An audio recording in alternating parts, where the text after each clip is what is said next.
What if I told you that distracted people distract people, but focused people can focus people? In today's lesson, we will answer the age-old question that was famously asked by Bernie Mac when he would yell, "Who you with?" We're going to discuss the 4 A's of a focus circle: attendance, attention, agreement, allegiance.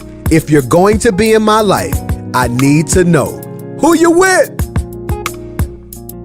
We have been on an incredible journey concerning our focus. Yes, sir. Somebody say focus. Focus. I'm excited about what God is doing, and we have been arguing intentionally and intensively on this particular thought. The same way tired people need rest. Yes, sir. Distracted people need focus. Focus. And I would like to submit and suggest to you that maybe the problem isn't you're not strong enough, you're not wise enough, you're not popular enough, not connected enough. Yes, sir. But maybe the problem, just maybe, the problem is you're not focused enough. Yes, sir. If you're ready, 100 of you ought to type focus, focus, focus, focus, focus, focus. The last message, shameless plug. Well, 2 infomercials. If you haven't watched last week's sermon, do me a favor, exit out of this and go watch that first. It was one of the most powerful sermons in the last 10 years I agree. Here at Rock City. And number 2, to all of my family who are on this 21-day journey with me, roll call for those who are on the focus fast. If you're on the focus fast, give me a fire sign and the emoji right now. We are lighting it up. I said it at our New Year's Eve service. It's time to live, learn, and light it up. We are about to set the world on fire. Let's say it together. Live, learn, light it up. Somebody put that in the comments. Live, learn, and light it up. Last week, man, wow. We began to dive deep into this particular Matthean text centered around 12 disciples on a boat. Now, we never got to the text, but rather we used it as a launching pad to talk about the criticality of focus. Yes, sir. And we talked about something that is so tantamount to our teaching today. We argued and we wrestled and grappled with the idea that we must learn and grow to master the ability to control our attention. And so many of you inboxed me this week and said, "Pastor, you were talking to me because things pull my attention." I want to argue real quickly, and here's a good example, and I need you guys' help right here. When it comes to focus, it is a tug of war. Wow. When it comes to focus, it is a tug of war. Now, who remember playing tug of war at PE? That. Absolutely. The objective of tug of war, it's me and my crew on one side, you and your crew on the other side, and the goal is not just to pull, but to pull you over a line, or pull you out of your comfort or your area. And what I'm discovering is who around you is important, because if you don't have a crew who's pulling to keep you in focus, the enemy will drag you out of focus. In the words of Bernie Mac, who you with? Who you with? Who you are with. Oh, yeah. Who you with? Who you with? It is, so every time I do, who you with? Who you with? Who you with? Who you with? Who you with is so important because your squad has to be focus. And I'm going to say this. If distracted people can distract people, then focused people can focus people. Can focus people. Yes, sir. And we talked about this pressure and the problem of cognitive dissonance.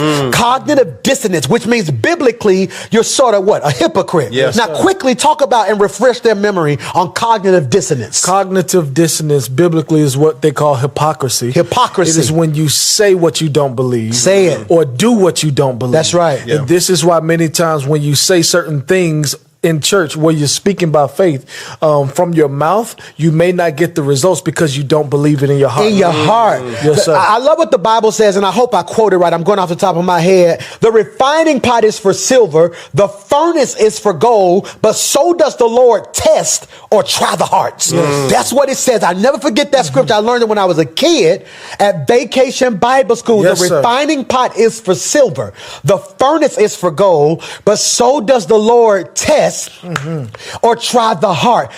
When you said that, it messed me up because I can say something out my mouth, Right. but don't believe it in my heart, which means what came out my mouth was counseled by the non-belief in my heart. That's good. And it makes me think of Jesse, David's father, Wow. that when the prophet came to his house, he said, where are your sons? I'm here to pick a king. He picked everybody who looked the part. Wow. And had no idea God wasn't going for what was on the outside. Yes. God didn't suffer from cognitive dissonance. Right. God said, no, I have, help me, Holy Ghost, a spiritual sonogram to look deep into the crevices That's of who good. you are and see what you are, not what you portray. That's My good. God. Because social media, everybody ain't who they post Yeah. to Come be. on, man. There it Not is. pose, Yeah. Here we P-O-S-E, go. but you're not who you post to be. be. Wow. Telling everybody win today, but you in bed miserable. Wow. That is cognitive Come on, dissonance. man. And I come to submit to somebody listening right now we that go. if you're going to wrestle and take control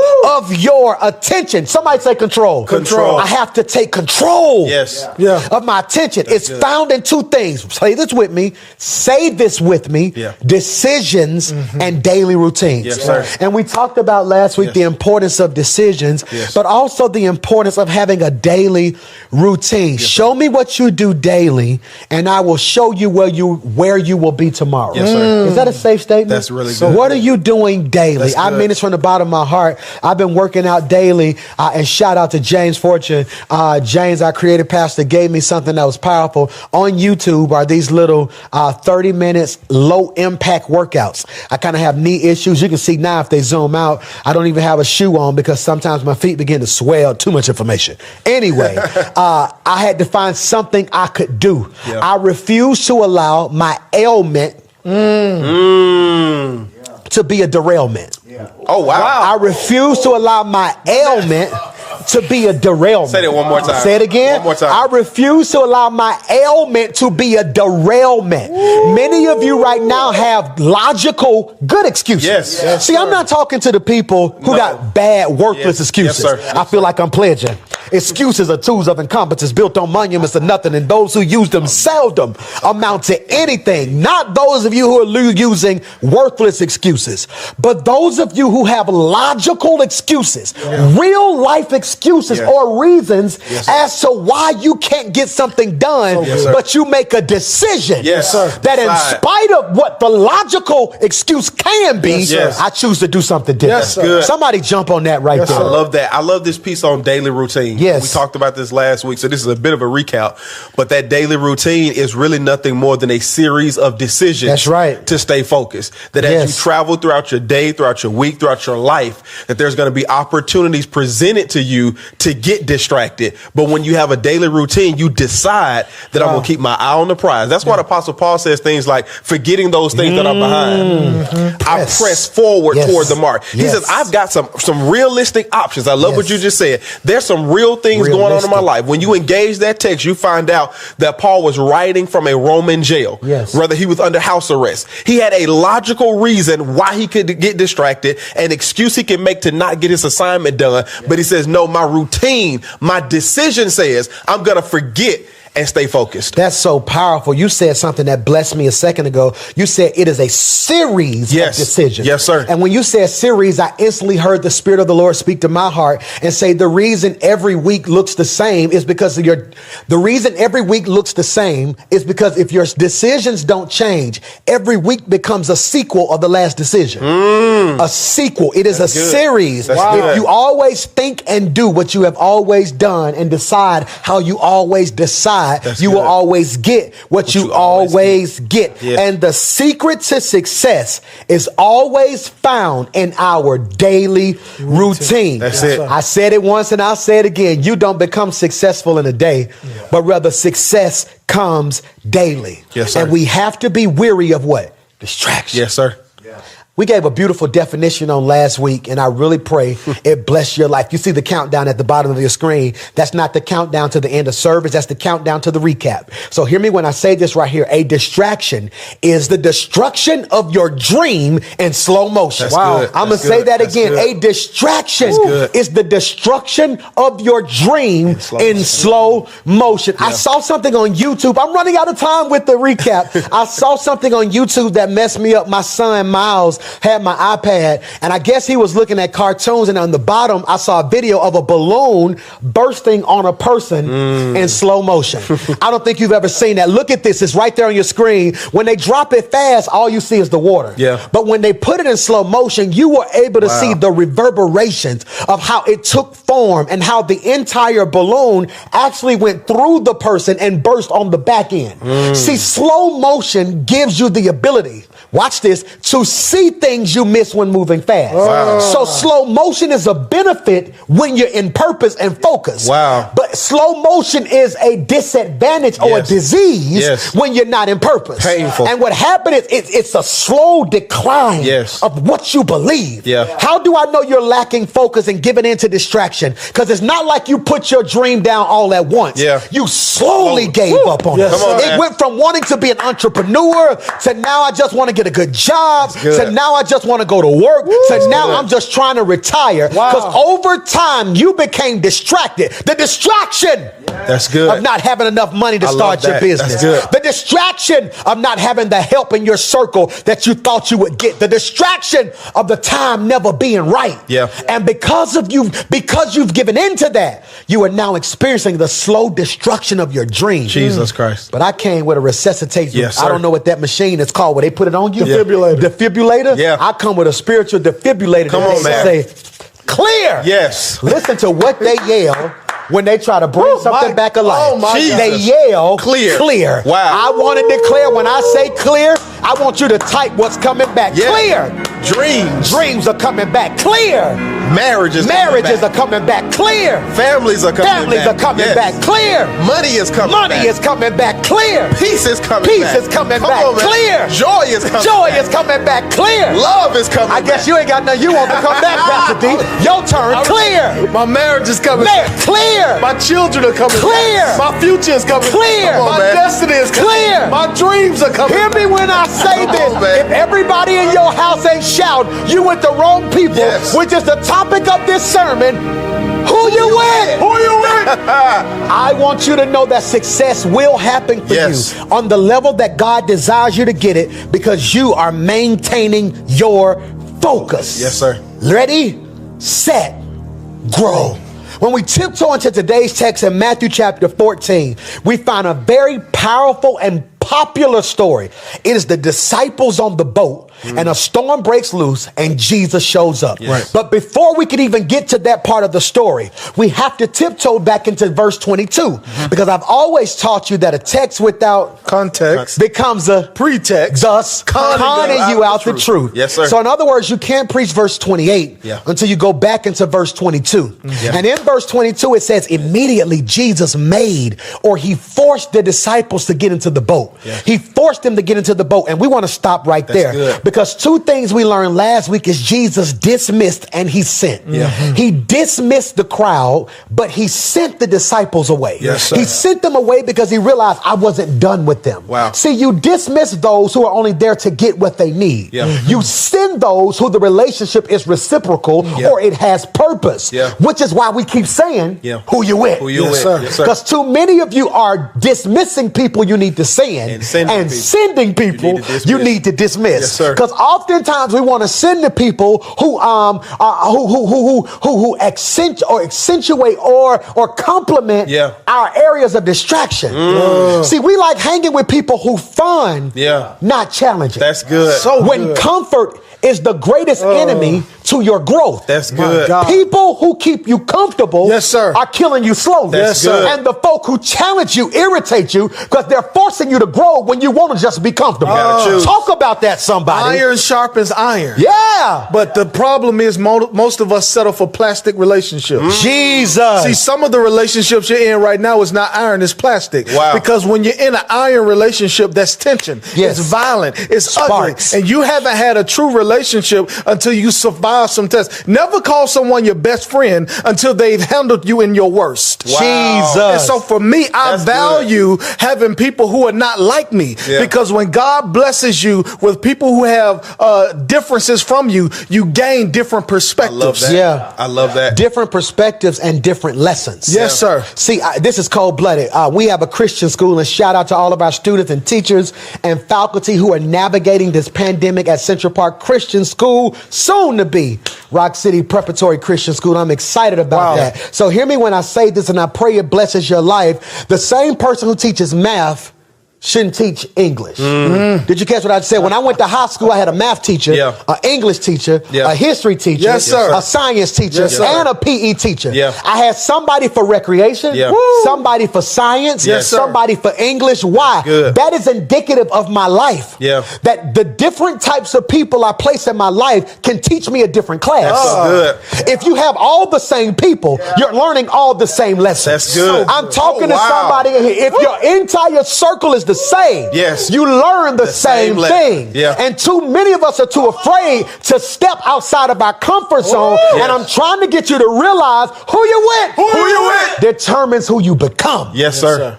And I need to be around some focused people. That's good. Jesus understood that who I am and who I'm becoming is predicated, watch this, on the level of focus that I have. Yes, sir. And he said, this is what I want to do. I want to dismiss you and send you out. Yeah. And Jesus was teaching us the criticality of consecration. That it's hard to be focused Yes. when you're fatigued. Yes, sir. And we said something I want to drive home again, that when fatigue walks in the door, focus walks out. Yes, sir. But then you said something that was so powerful. Yes, sir. You said when weariness walks in, Wisdom. walks out. That's good. How many times have we made dumb decisions Yes, yeah. because we were tired? Somebody good. please help me with that. Yes, when weariness walks in, wisdom walks out. Yeah. And it makes me think about how many times I made a lot of big decisions with a broken or tired or beat down mind. And sometimes we have to look back on the fact what blessed us last week when we were talking about when weariness walks in, wisdom walks out. How many times have you made choices on empty? Yeah. Because your taste change when you're full. That's good. That's good. And so for me, I never make a big decision with the empty heart That's or good. empty mind. That's so good. Focus is so critical, which is why the old saints said, I got my mind stayed Yes, Yes. on Jesus. Jesus understood that the criticality of your development rested on your ability to focus. I love that. I like that. Is that not cold-blooded? That's good. We read a beautiful book entitled 7 Habits of Highly Effective People. Yes. And it's right there on your screen. Download it on your spare time. It talks about the principle of sharpening the saw. I want to read it to you. Sharpening the saw means preserving and enhancing the greatest asset you have, which is what? You. Yes, sir. But look at the second definition. It means having a balanced program. Can somebody please put that in your notes? A balanced program for self-renewal in the 4 areas of your life. Now, we want to talk about this because many of you do things for self-relief. We're trying to shift you to self-renewal. That's good. Self-relief is the extermination or the escape or the relinquishing. Self-relief is relinquishing. Yeah. Self-renewal is replenishing. That's good. Woo.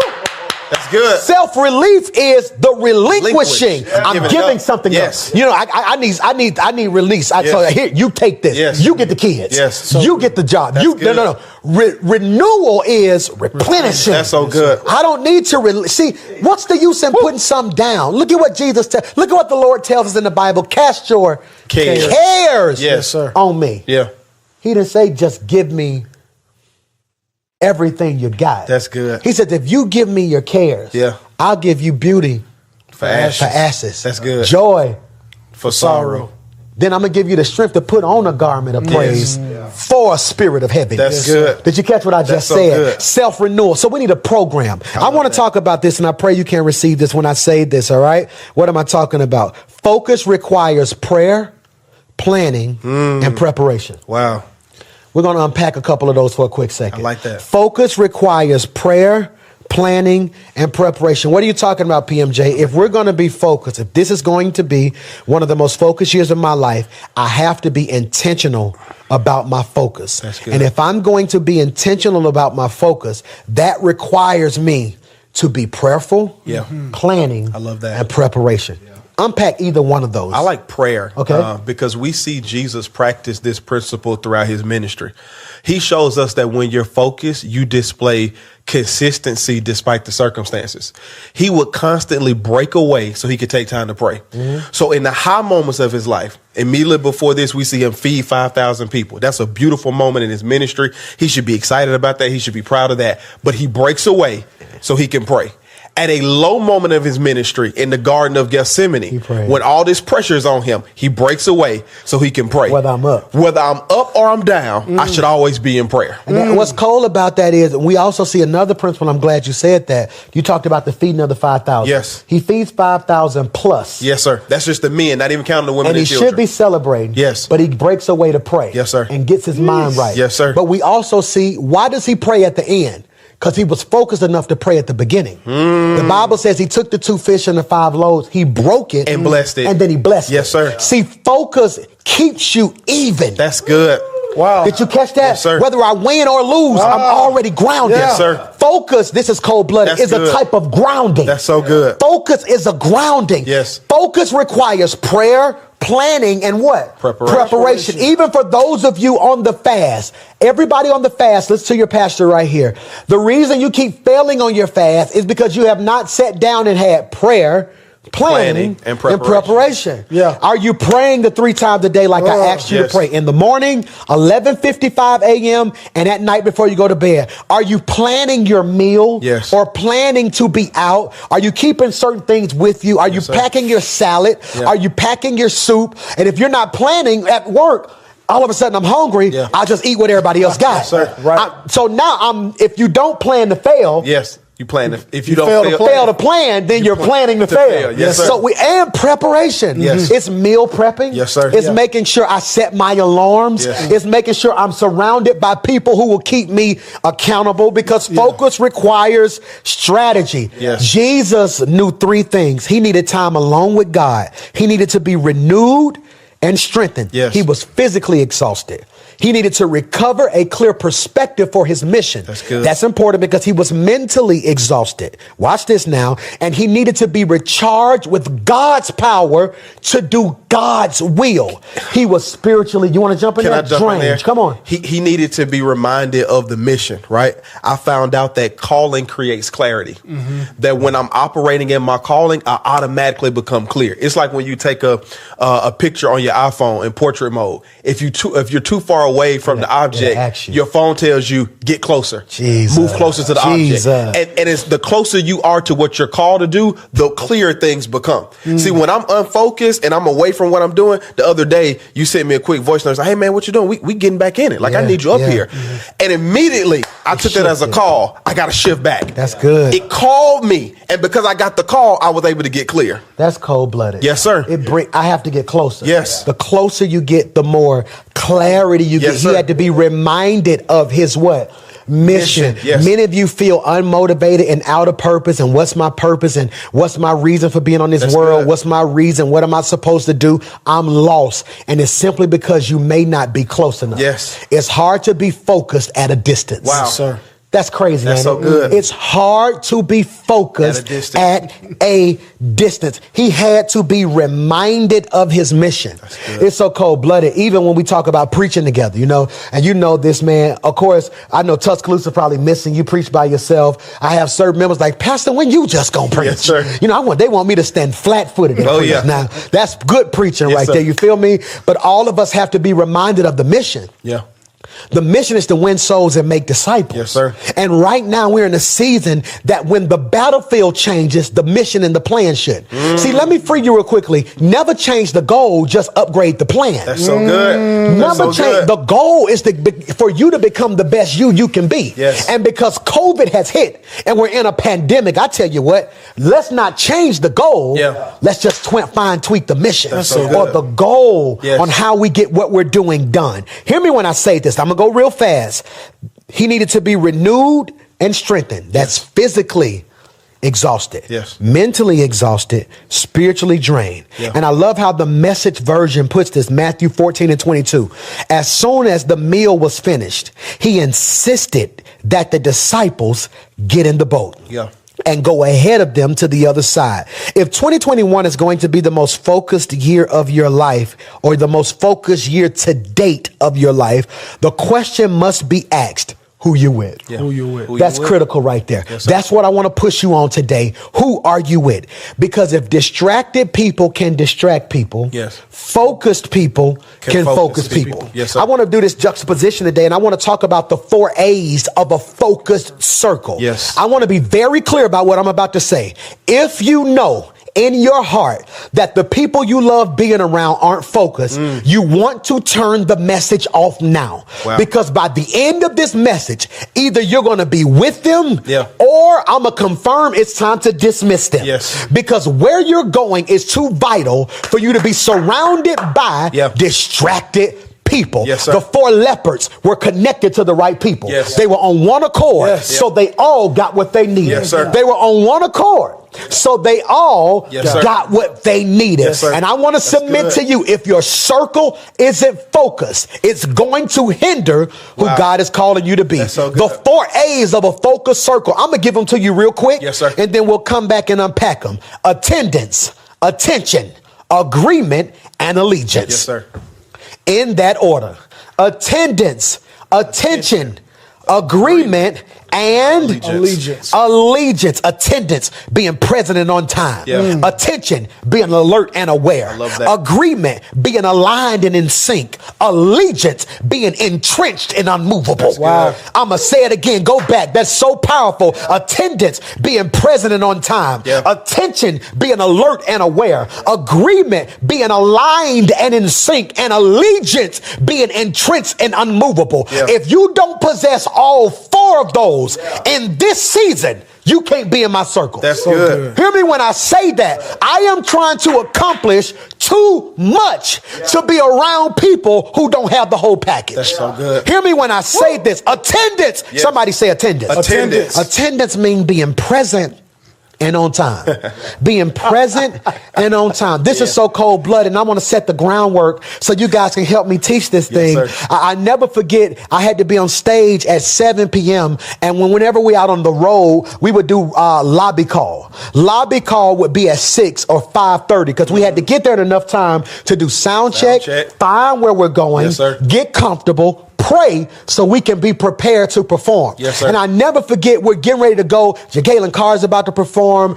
James Fortune is performing. Myron Butler is there. Miranda Curtis. I'm like, whoa, I got to be on point. I'm new. Yeah. I got to be on point. And 6 o'clock rolls around. I come down to the lobby, and we're still waiting on everybody to be there at 6:25. Now, I didn't want to fuss too bad and kill the morale. Now we're going into the performance with a bad spirit, but I couldn't help it. Yeah. At 6:50, I'm sitting there like, you know what? They come walking in thinking this is just church or something. I leave them there, but the blessing was Cardale Booker. Shout out to Cardale, who sings with James Fortune, was there with us. And I texted him and said, can you please stress to them the importance of being on time and prepared? And he said, Pastor Mike, the whole van ride over, I told them, had this been somebody else, y'all would have been left.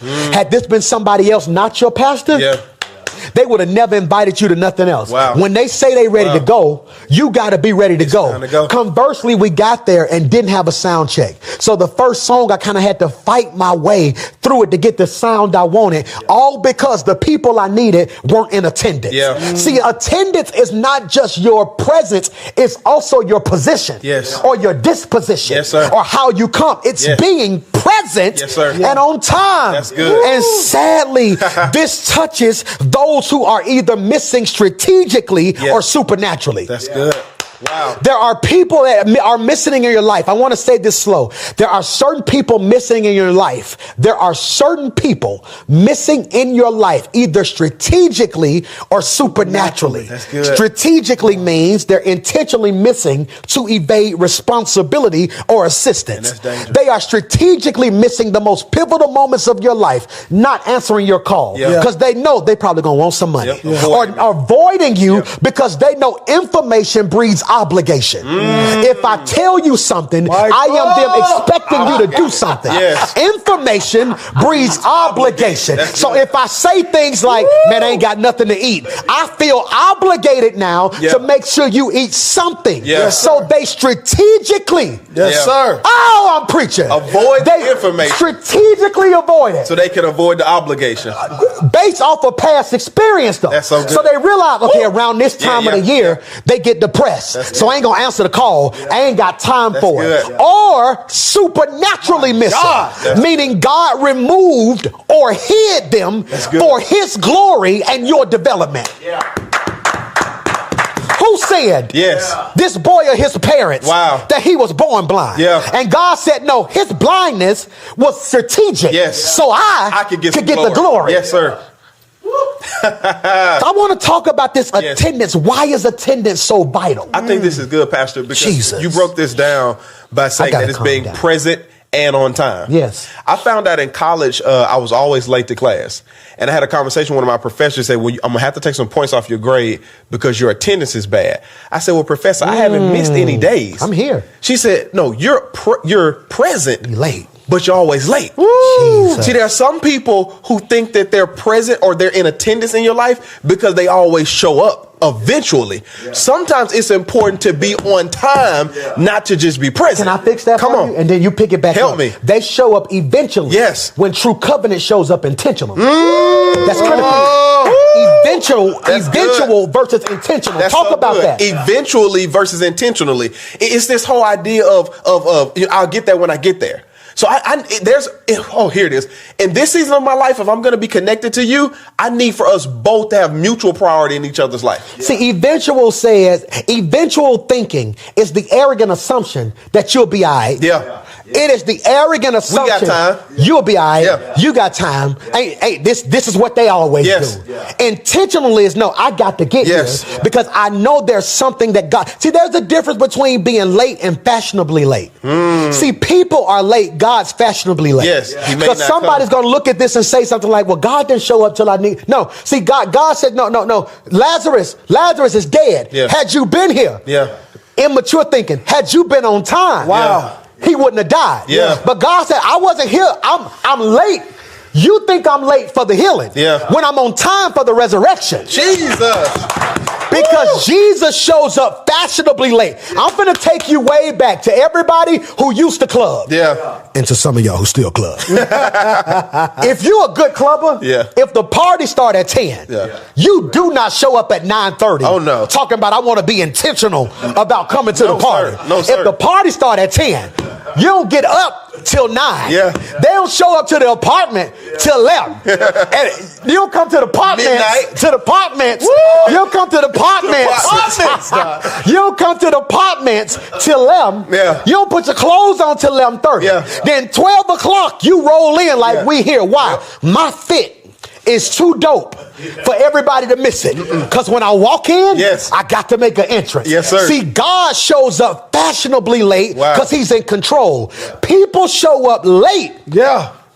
Either out of ignorance or intention. That's good. Ignorance, I didn't know. I'm sorry. I wasn't being malicious. I just didn't know. That's good. Or intention, I ain't got time for that. Or here's what I like, supernaturally missing. That means God either took them out or he hid them. He hit him. That's good. He hit him. That's good. There are certain seasons as a spiritual father. I was talking to one of my sons. I said, I don't want you to think I ignored you. God told me not to insert myself. He said, but if you are my spiritual father and you love me, how could you watch me suffer? I said, because I knew who hands you were in.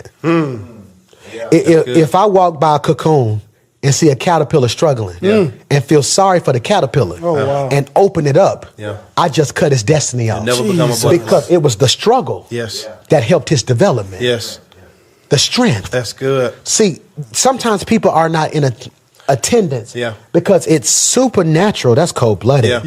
Or strategic. It makes me think about how even if you have lack of attendance in your circle, how that breaks your focus. It makes me think about how I had certain friends who didn't have a supportive father or parents in their family. Whenever we got to the game, because they were expecting parents to show up because mine were, They kept looking. every time in the game when they should be focused on their assignment, they keep looking for their support. Wow. And many times in life, when we're focusing on our assignment and the people that we're depending on That's good. don't show up, it keeps breaking our attention. And when it breaks your attention, here's the thing I love about Come the on. text. Jesus shows up when the storm comes. He said, I don't have to ride the boat with you because I know what's coming your way. He says, I love you enough not to be with you while you're just enjoying the journey. I know when to show up. So I love the fact that God knows who to place in our life at the right time. Yeah. Because sometimes you have to have people in your life who are not high maintenance, but they know when to show up. That's they don't good. have to be there all the time. Yeah. But when I'm in the middle of a storm, will you show up? Yeah. Not just high maintenance, but high level. Yes. That's critical. And you messed me up. You said, Jesus, I don't have to ride the boat. Yet, he comes walking from the opposite direction. Yes. That's good.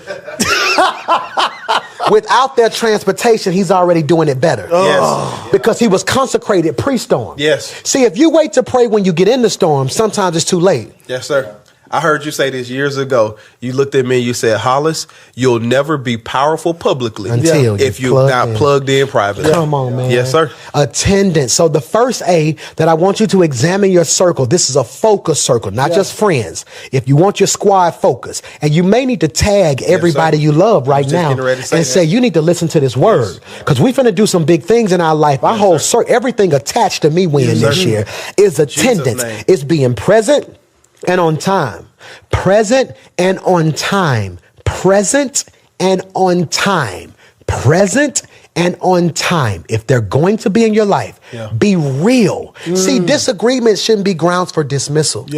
So you need to have powerful conversations now. I've been really dealing with this whole thing on appointments. Appointments. I'm guilty, and I try my best not to do it, of ad hominems, of having ad hominem language. Not this made me mad, but you made me mad. Not this was dumb, but you're dumb.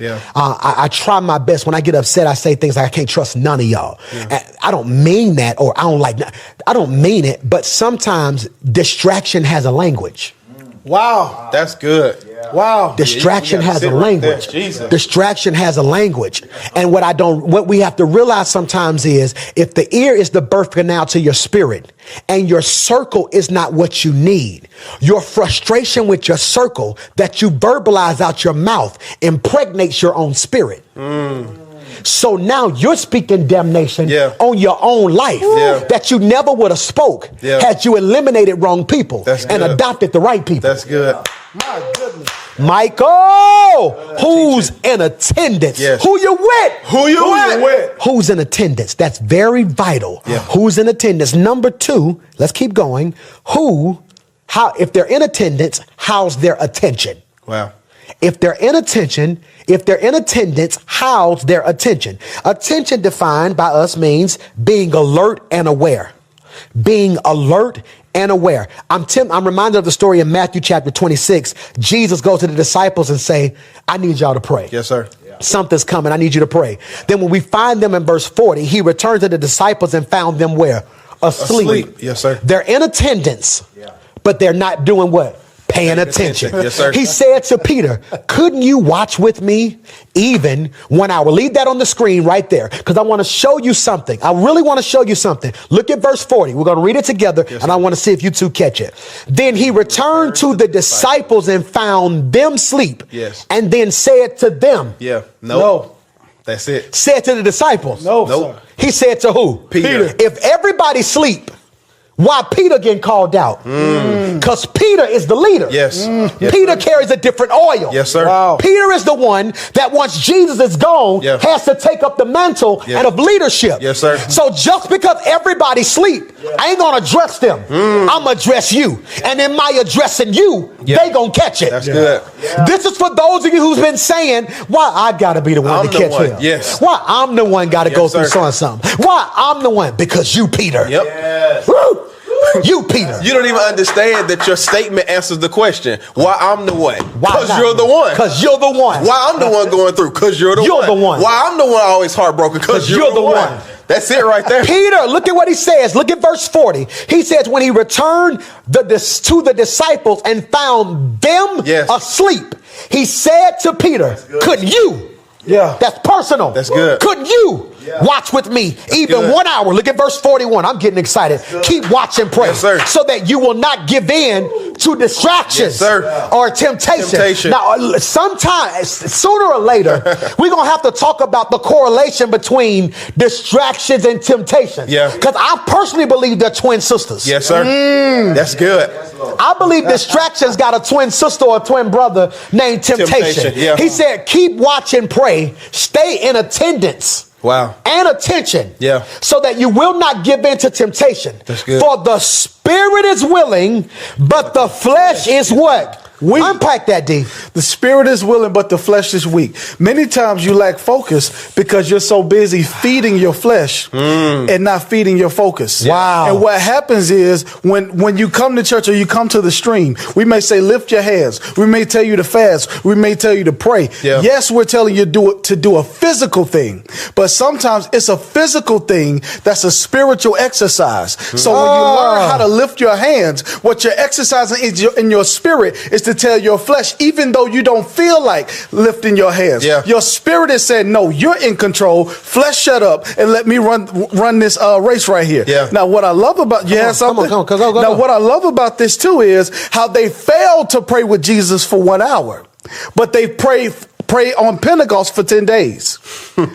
They weren't focused on their past failures, but they learned from their lack of focus in one season on how to produce better focus in another season. The issue in this season of their life is they had a short attention span. Wow. Wow. I feel like preaching to somebody because that's the problem of this generation. We want to swipe, we want to look at something, and we only have like a 28-second attention span. Yeah. And here it is, when you have a short attention span, you may have strong focus, but you don't have long focus. And focus is a level of faith. Jesus. And this is how you're looking at Peter in the storm. He's looking at Jesus and he starts to sink because he had his attention for a minute, but he started looking off. And when he looked off, he began to sink. I want to preach to some people right now in 2021 that this is your season, not to just stay focused while we're in this series, but this is a catalytic moment for God to change the trajectory of your mindset. It's time for you to focus on your faith, focus on your future, focus on your family, focus on your finances. Is there anybody on this stream right now that said, my focus is going to another level? I will not allow my flesh to subdue my spirit. That's good. Jesus. Because I'm focused. I'm focused. I'm in attendance and I'm in attention. Yes. That's critical. Now, for those of you who just got saved yesterday, I really want to unpack that and translate this to you. What Pastor Darius was saying it's so powerful. He's saying in Matthew, watch this now. In Matthew, they failed the test to pray. Yes. In Acts, they passed the test to pray. Yes. Meaning in the first season, they flunked the test. But because they learned from the lack of focus, they became better in the next season. Good. I came to preach to somebody who failed some things in 2020. But you're going to pass it in 2021. Yes, sir. 2020, my lack of focus was a pandemic. Yes, sir. But in 2021, my focus is a plandemic. I am in a season now where I'm planning this plan. I'm planning in this season that although the season may not be right for everybody, I'm getting ready to do what I got to do. If somebody type plandemic. Plandemic. Because I'm focused, I'm in a plandemic. I'm in a plandemic. I'm planning my exit. I'm planning my future. I'm planning my breakthrough. I'm planning my deliverance. I'm planning my overflow. I'm tithing because it's a part of the plan. I'm fasting because it's a part of the plan. I'm desiring the things of God because it's a part of the plan. Sacrifice is a part of the plan. I am intentional about what God is doing. Since I got to be in a pandemic, I might as well shift it to a plandemic. And I want to preach to somebody and tell them, stick to the plan. Stick to the plan. Focus is anything else is sticking. Sticking to the plan. You may have failed in your fast this week, but we finna get back focused. Yes, sir. And you're gonna stick to the plan. He says, can you pray? Put that on the screen just for an hour. And they fall asleep. Yeah. This gives us the principle that everything God asks of me, I won't like. That's vital. That's good. There are some things so God is going to require from me that I don't like, but I got to do it anyway. There's a beautiful word that I want to read, and I hope I pronounce it right. If I don't pronounce it right, charge it to my heart, not my head, okay? I charge it to my head, not my heart. It's a beautiful word. Jesus had lived his life in phileo. I hope I said that right. Phileo. Put it on the screen. I don't know how to pronounce it the right way. I'm terrible with certain words. That word is a son type of submission. Jesus had a son type of submission to God. Wow. Not just a convenient submission. That's good. I teach you this all the time. I said convenient honor is selective honor is pride. Is pride. Yes, sir. Selective honor is pride. Yes, sir. We can also say selective submission is rebellion. Wow. That's good. Yeah. Selective submission shows us and reveals that your focus is not grounded. Wow. Because there are going to be some things that God asks of you that you're not going to want to do. That's good. Now let's make this practical as to those watching. There are going to be some things that you require of those in your life and that they require of you that you may not feel up to doing. That's balanced. I like but that. if it's in God's will, I got to stick to it. Because that's a part of me being not only in attendance, but in agreement. Yes, sir. It's in agreement. You know, this has me tripping because scripture also talks about how Jesus learned obedience through the things that he suffered. Son though he were. And we see him in the garden struggling and he finally submit. Of course, the disciples are struggling in here. And you're talking about submission. But what I love about it is Jesus is showing us he never struggled with disobedience. He shifted from untested obedience to tested obedience. Obedience is learned behavior. Yes. And sometimes we want to have obedience without a test. Yeah. When God is showing us with the disciples in this text right here, that sometimes your assignment is coming to develop your obedience because watch this. I just got a revelation while I was talking. The greater the obedience, the greater the outcome. What I love about this is he's not just trying to teach them obedience. He's really trying to teach them submission. Because obedience is an action. Hey, Hollis, I need you to do such and such. Yes, sir. Submission is an attitude. It's an attitude that I take on. So now even when I'm asked to do something that I don't want to do, I trust the instruction more than I trust my own desire. Right? He said, no, I don't just want you to be obedient. I want you to love me enough. No. Because I want to clean what you just said. It was so heavy. Help me. You said obedience is an action. Submission is an attitude. Yes, sir. Now, I want to clean that because obedience is that obedient to the instruction. Yes. Submission to the instructor. Yes. Did you catch that? Yes. See, it's easy to be obedient to an instruction. Yes. It's hard to be submitted to an instructor. Wow. And a lot of you, I want to say that this is why I wrote it in a note. It just hit me. Yes. 7 hours ago, you asked me, why did I put that in the sermon notes?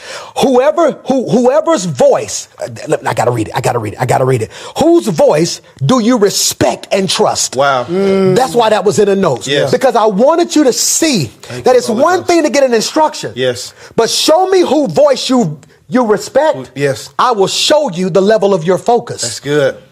That's crazy, so isn't it? I love Jesus literally says, watch and pray. Yes. He comes back and says, Peter, you couldn't pray for an hour? Wow. Because he was in attendance, but not in agreement. Wow. I want the people in your life to be in agreement. That's good. So number one, we're checking our circle. Yes, sir. Attendance. Yes, sir. Number two, Attention. Attention. Yes, sir. Number three, agreement. Yes. Agreement defined is being aligned and in sync. That's good. Aligned and in sync. Wow. First of all, I want to give you some definition to the power of agreement and help us to understand that there are several words that complement this word.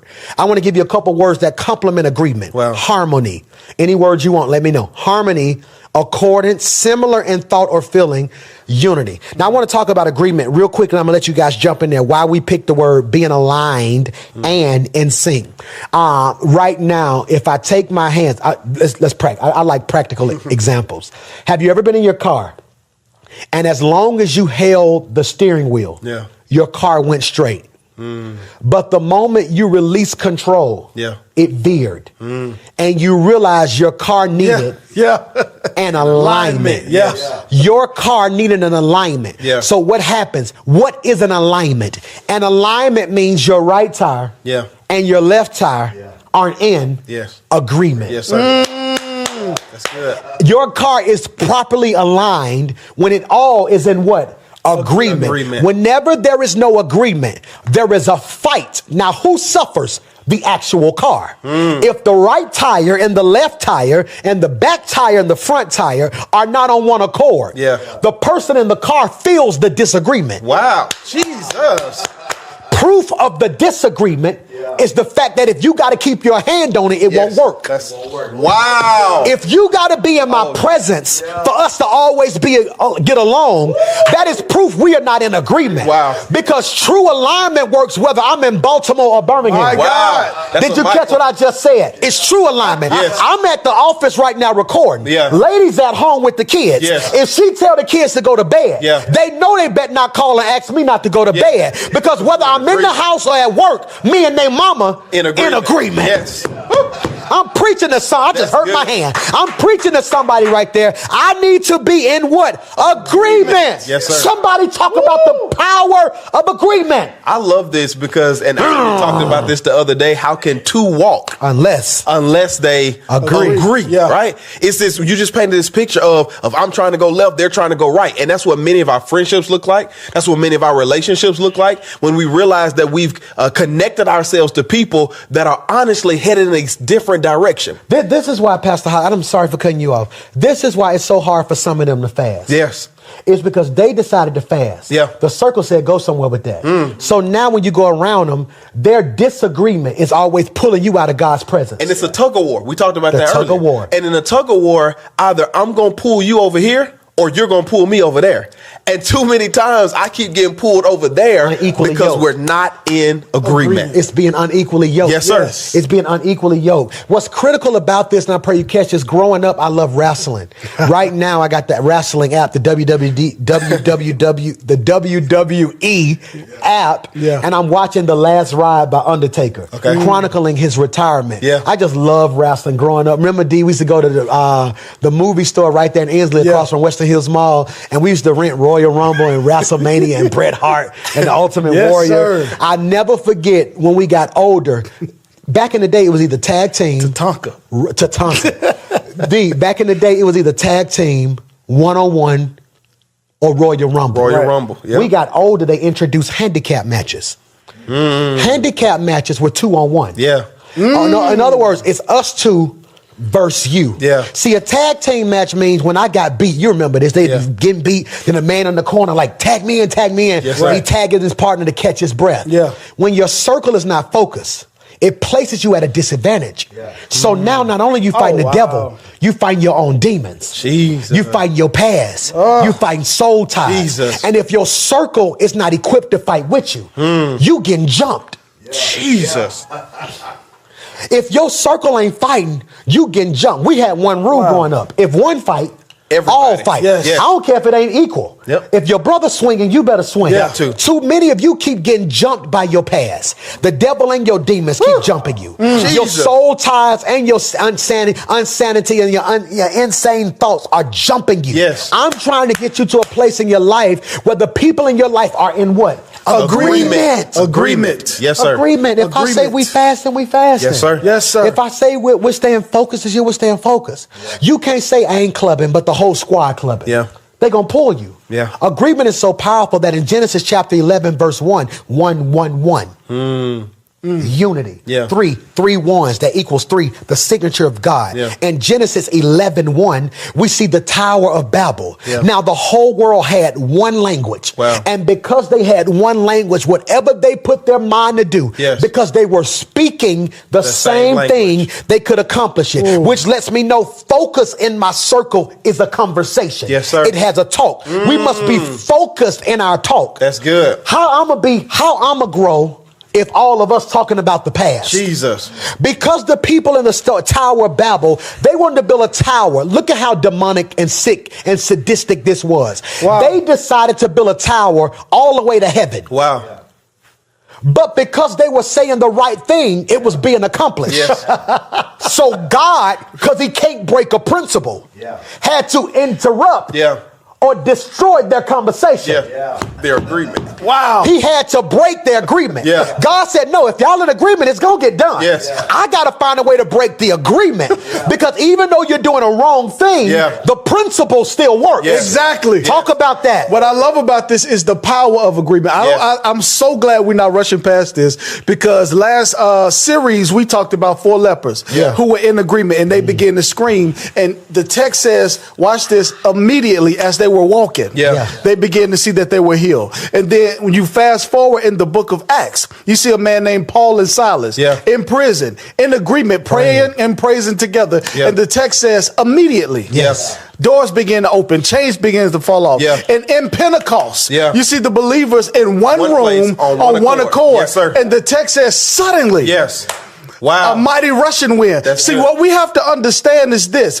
When you have true agreement, you can produce and immediately. There's some stuff. I'm going to say that again. When you have true agreement, there's some stuff that can happen immediately. The text says, where 2 or 3 are gathered together and agree, I shall dwell there in the midst. And many times what we don't even realize, you don't have to have agreement with everybody, but agreement with the right people.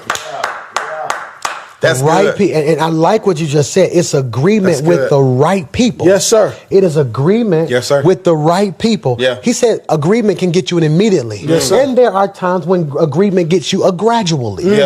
Gradually. Even God used agreement. He said, let us make man in our image and in our likeness. Agreement was powerful. In Genesis 11:1, they're building this tower. And agreement we see here is based solely on language. That's good. The agreement is based on language. It is based on language. Hear me. I want you to repeat after me. My family is blessed. My family and if we all agree, speak and believe, not cognitive dissonance, but we speak it and believe it, and we speak it enough, we can be blessed. That's good. The problem isn't you're not speaking the right thing. The problem is you're speaking the right thing around the wrong people. That's good. The problem isn't you're not speaking the right thing. That's good. The problem is you're speaking the right thing around the wrong people. Who you with? Who you with? I got to be around the right people. So they don't counsel what I'm speaking. I speak by faith. My family is blessed. Then here they come. Man, I can't stand my family. Keep that over there. Yes. Death and life lie in the power of your tongue. This is what I love about God. God sees their agreement. But this is what I love. But he does not stop with their agreement. The text says he saw through their motives and intentions. That's cool. He saw through their plans and discerned their pride. And confused their language. That's good. That's so good. Agreement. Somebody say agreement. Agreement. I can think now of Judges 6-8. The story of Gideon. How I'm always amazed how Gideon, I think, is a farmer or he works out in the field. Then all of a sudden, God rose up on him and says, oh, valiant warrior. Oh, one translation, oh, mighty warrior. Gideon is looking like, who are you talking to? I'm not a warrior. He's hide. I'm hide. What are you talking about? I probably should be fighting right now. I'm hide. He says, no. You a mighty warrior. I love God because God has the unique and uncanny knack of calling me what I have yet to become. That's good. That's why I try my best to always speak things over you guys and speak things over our church. This is why I'm always telling you what you can be, not what you can't be. That's good. Because God has an uncanny knack of calling me of what I have yet to become. I want you to realize that Gideon's agreement or the power of agreement isn't horizontal. It's vertical. See, the Tower of Babel represented a horizontal agreement. Pause. There should be 2 levels of agreement in your life. You're going to live long enough. You're going to go through 2 levels of agreement. Horizontal. I need the people in my circle to agree with me. And then I need us to agree with him. That's it. That's it. Because us agreeing without him, us agreeing together without coming into agreement with him gives us a result of God being confused confusing our language. Yes, sir. Jesus. See, God confused the language of the people at the Tower of Babel because not only were they agreement in horizontal, but they weren't in agreement with what God wanted for them. Jesus. Gideon had to come into agreement with what God had for him. Yes. Because Gideon was wrestling. Yeah. He didn't have a circle. He didn't have a group. He didn't have a team. He was alone. Yeah. But the problem was he couldn't come into agreement that God was calling him something he had not been trained That's for. so good. He had not been born, and his mind had not been prepared for. That's good. And ain't that like God? Yes. To call you to something you don't have the experience for, yeah. you don't have the qualifications Degree, for, plan, but God none of said, it. this is who you are. Yes. As a pastor and an apostolic covering over your Yes. life, I want to take a couple seconds and on. call you some stuff. Come on. You are blessed. Yes. You are the type, I agree. Yes, you sir. are the head and not the tail. Yes, sir. You are the type, I agree. Yes, sir. You are saved and paid. I agree. You are the type, I agree. You are the first millionaire in your family. I agree. You got homes and vacation I homes. agree. You are healthy and whole. I agree. You done lost the weight you said you were going to lose. You are the type 10 agrees right there. agree. I want to call you what you are not. You have not because you asked not. Yes. I'm going to change it and say, or upgrade it, our version and say, you become not because you spoke not. That's so good. You become not because you spoke not. Come on. And I want to take this time to speak those things that are not Yes. as though they were. Yes. Somebody shout, I agree. I agree. Get your circle together and start seeing what they agree with. That's Yes, good. sir. Because disagreement has a noise. That's good. You heard what they just said? That's disagreement talk. Stop forcing people in your journey Yeah. who keep subtly showing you they don't agree with don't you. Yes, agree. sir. The people who don't match. Your focus. Gideon says, I'm wrestling with the thought of becoming what you said I was going to become. That's good. We're talking about agreement and focus because I need your circle to come into focus. Yeah. But we also see Jesus and his disciples. Yeah. Jesus, again, I tell you that two of you, if you touch and agree, two of you on earth, and acts shall be done by your Father in heaven. For where two or three are gathered in my name, I'm in the midst. Yes. Look at this again. Again, I tell you that if two of you on earth agree, if two of you on earth, Horizontal. see, we so quick to run to 20 Yeah. that if we touch and agree, Yeah. no, let's go back. Yeah. If two of you on earth Yes. agree Yes.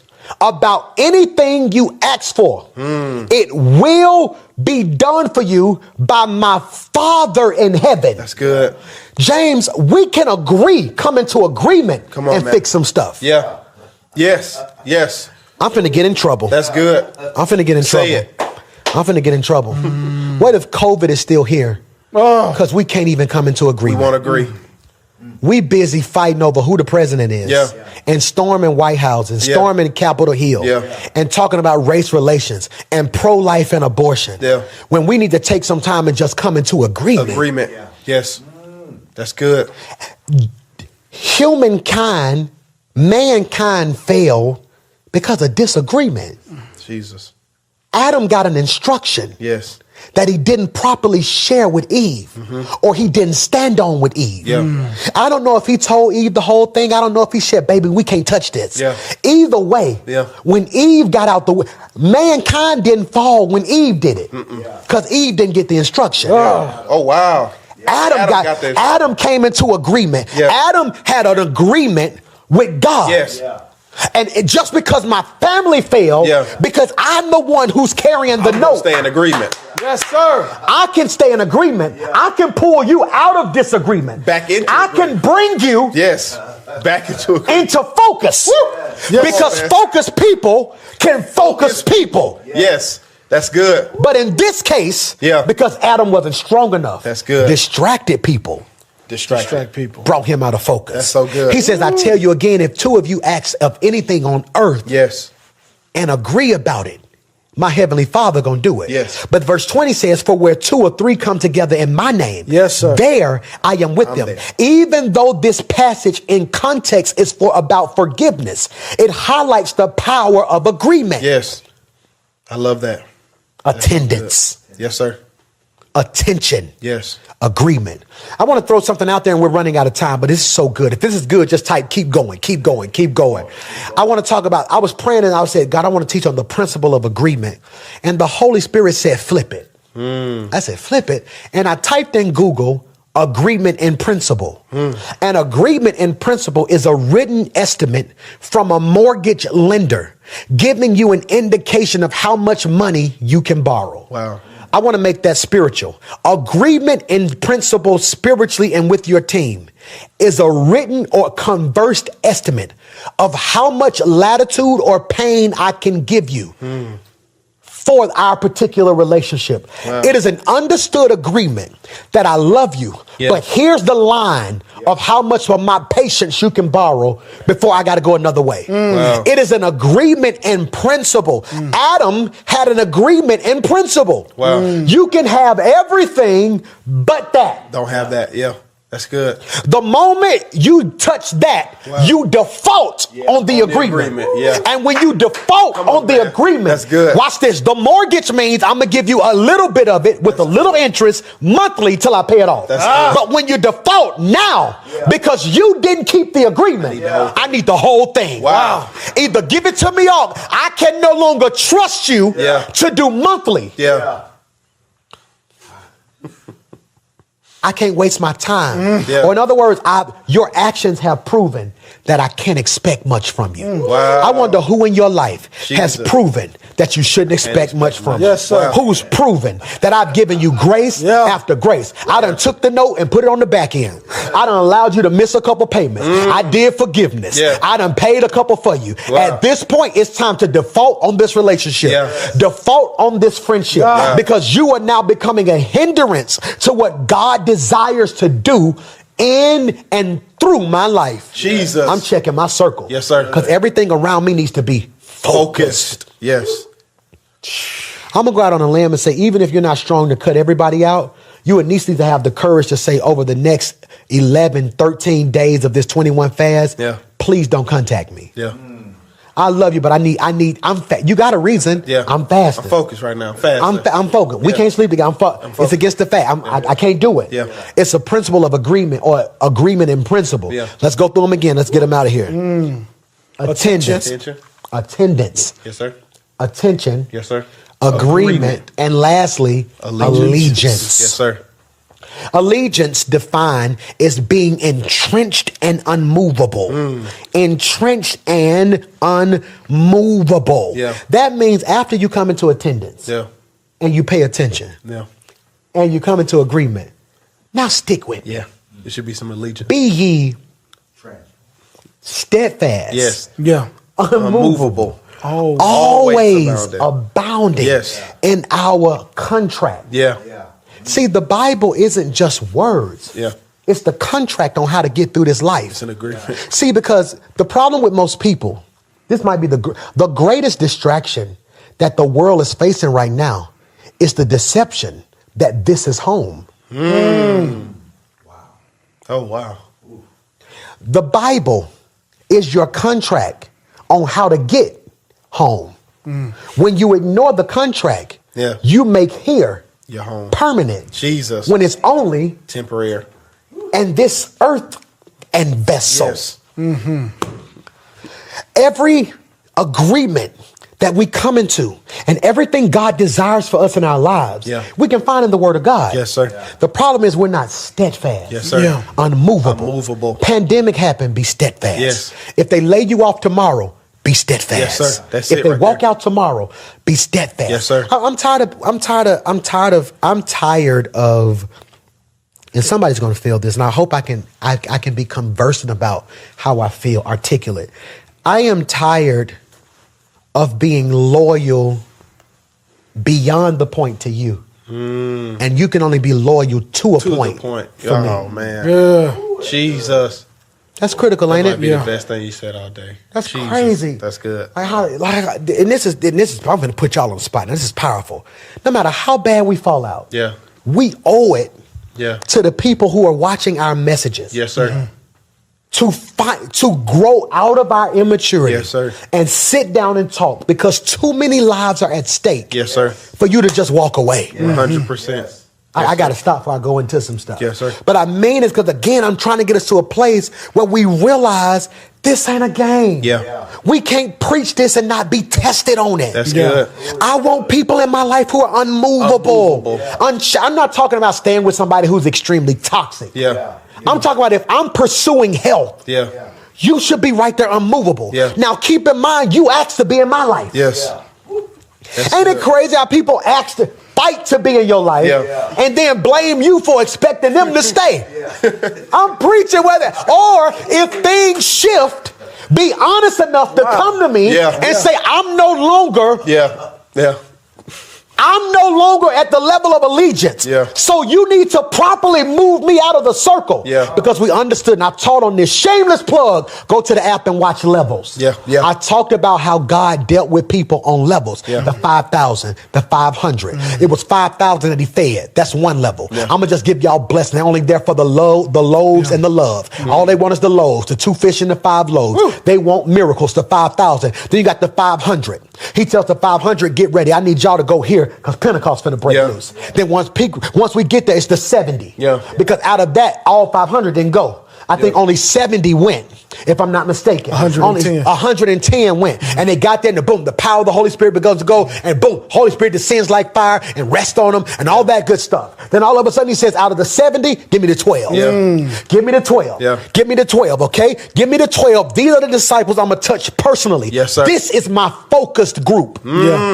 Yes. Then he realized this group ain't as focused as I thought. Yeah. Give me the 3. Yes, sir. The 3. I'm going to let the 12 stay. Yeah. But because I need to teach you something. Yes. But those who I need to be leaders of this, Yes. you come to the 3. Yeah. Then after the 3, we see the what? 1. Who's the 1? John. Jesus. I'm going to let you, because you're focused, I trust you to baptize me. Because you're focused, I'm going to let you pave the way. That's good. John, you go before me. That's good. That's so good. I got to go. I might have messed that up, but I just had to get that out of my spirit, man. Because allegiance is important. Yes, sir. I pledge allegiance to the flag. Let's say it together. I pledge allegiance To the flag of the United States of America and to the republic, to the republic for which it stands, one nation, under God. Stop. The problem with America right now is that the allegiance is more to the flag than it is to God. than it is to God. Wow. Wow. We manufactured a Christianity Yeah. that we wanted. A God that makes us comfortable. Yeah. A God that hates abortion but doesn't mind racism. That's good. A God that loves prosperity Yeah. but turns a blind eye towards segregation. Yeah. Wow. We're pledging allegiance more to the idea of America Yeah. than to the king, because there's a difference between kingdom and empires. The Bible is a book about a kingdom. Yeah. Dr. Miles Monroe taught that. The Bible is a book about a kingdom, yet empires were built. Kingdoms were birthed. Empires were built. Wow. Kingdoms were established and ordained. That's so good. Empires were constructed and defended. Man, you killing right now. Jesus. And sadly, Jesus. all of us, black, white, Latino, Hispanic, Korean, are too busy trying to build empires, Yeah. not kingdoms. Killing the kingdom. I represent the kingdom of God. Yes. I'm focused on this one thing. Yeah. I'm focused on that. And I'm trying to get you to realize, make sure the people in your circle are trying to serve the kingdom. Yes. Not building their own empires. Yes. This is why churches can't get along. This is why you don't see black people working together. Yeah. This is why you got a shirt business, I got a shirt business, you got a shirt business. So you rather do your 7 shirts, my 8 shirts, and your 3 shirts versus coming together and building a whole kingdom. Yes. No, I need my empire because I'd rather be the boss than a blessing. Can I jump in there? Jump in there. Because I love this, because here in America, we preach Jesus, but we don't preach what Jesus preached. Yes. Jesus said, I am the door. Yes. He says, I am the door. In other words, he said, when he preached the kingdom. Yeah. He said, seek first the kingdom Yeah. and his righteousness. So And he all said, these things. so right, and all these things will be added unto you. Many times when you have a limited gospel, you're only introduced to the king, but you're not introduced to his kingdom. Jesus. And Jesus said, when you pray and pray in this way, on earth as it is in heaven, when you experience the kingdom, you get to experience a piece of heaven Yes. while you're living on earth. Kingdom That's come, cool. His will be done. Kingdom come, thy will be done. My circle is intentional. Yeah. I heard a quote say, you will be the average of the 5 people you're Yeah. hanging around the Yep. most. The 5 Yes, people that's sir. closest to you. Yes, You sir. will be the average of them. Yes, sir. The average of them. Yep. And I'm starting to hold the people around me accountable that God has put too much on us and in us to be mediocre. Yes, sir. Absolutely. I don't know who I'm preaching to today, but I want to ask a couple questions. Who you with? And if you're serious about being better, you're going to have to do inventory of your circle. Yes. I want to ask you a couple questions that I want to answer. I want you to answer. Ready? Get your pen ready. Get your cell phone ready. Couple questions. This for you. Think about this. Couple questions. What do they have me doing? What do they have me listening to? What do they have me reading? Where do they have me going? What do they have me thinking? I can feel in my spirit. I literally can see the old first row in Forestdale saying, slow down, slow down. When I said that, I literally saw the members like, say that again. 'Cause, you know, Rock City, we'll just talk out loud. Right. Let me start over. Go back to the beginning. In the chat right now. Go back to the beginning. Slow down. What did he say it again? Here we go. Screenshot. Here we go. What do they have me doing? That's good. We're checking our circle. Yes, sir. Are you doing some things that normally you wouldn't do? Yeah. Out late, acting a fool, smoking, drinking, just all type of wild stuff. Yes, sir. What do they have me doing? Are you ready? Question number 2.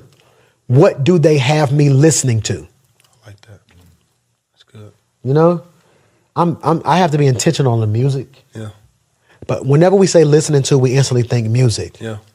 They shooting you certain podcasts. Well, you know, the Bible, this right here and this right here. And did you know that Israelites that is it impregnating your spirit, becoming a distraction? And not just that, but what do they say? No, wait, Because- don't get ahead of me. Okay. Don't get I'm ahead sorry. of me. Okay. All right. What are you listening to? Yes, sir. What are you listening to? Hold that thought. Yes, Hold that thought. What do they have me reading? Yes. One thing we always do to each other is like, what you reading? What you reading? Yeah. I'm skimming through a book now called Essentialism. Essentialism. How less is more. Yeah. It's not a spiritual book. It's more of a practical book. Rich Dad, Poor Dad. Yeah. Because I want to be saved and paid. Yes, sir. You know, what do they have you reading? Yeah. Are they sending you articles? I think I sent you guys a weighted article the other day. It was probably 12, 15 pages. It was a lot. But it was heavy. Sometimes you need that. Yeah. I can't always be shallow. Yeah. Sometimes I got to jump in the deep end. That's good. Here's another question. Where do they have me going?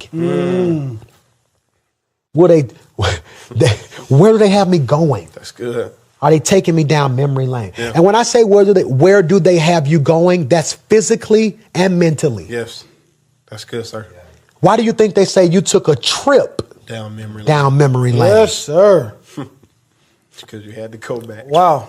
Guilt trip. Yeah. Wow. Ego tripping. Ego trip. Wow. Pity party. Yeah. That's a place. That's good.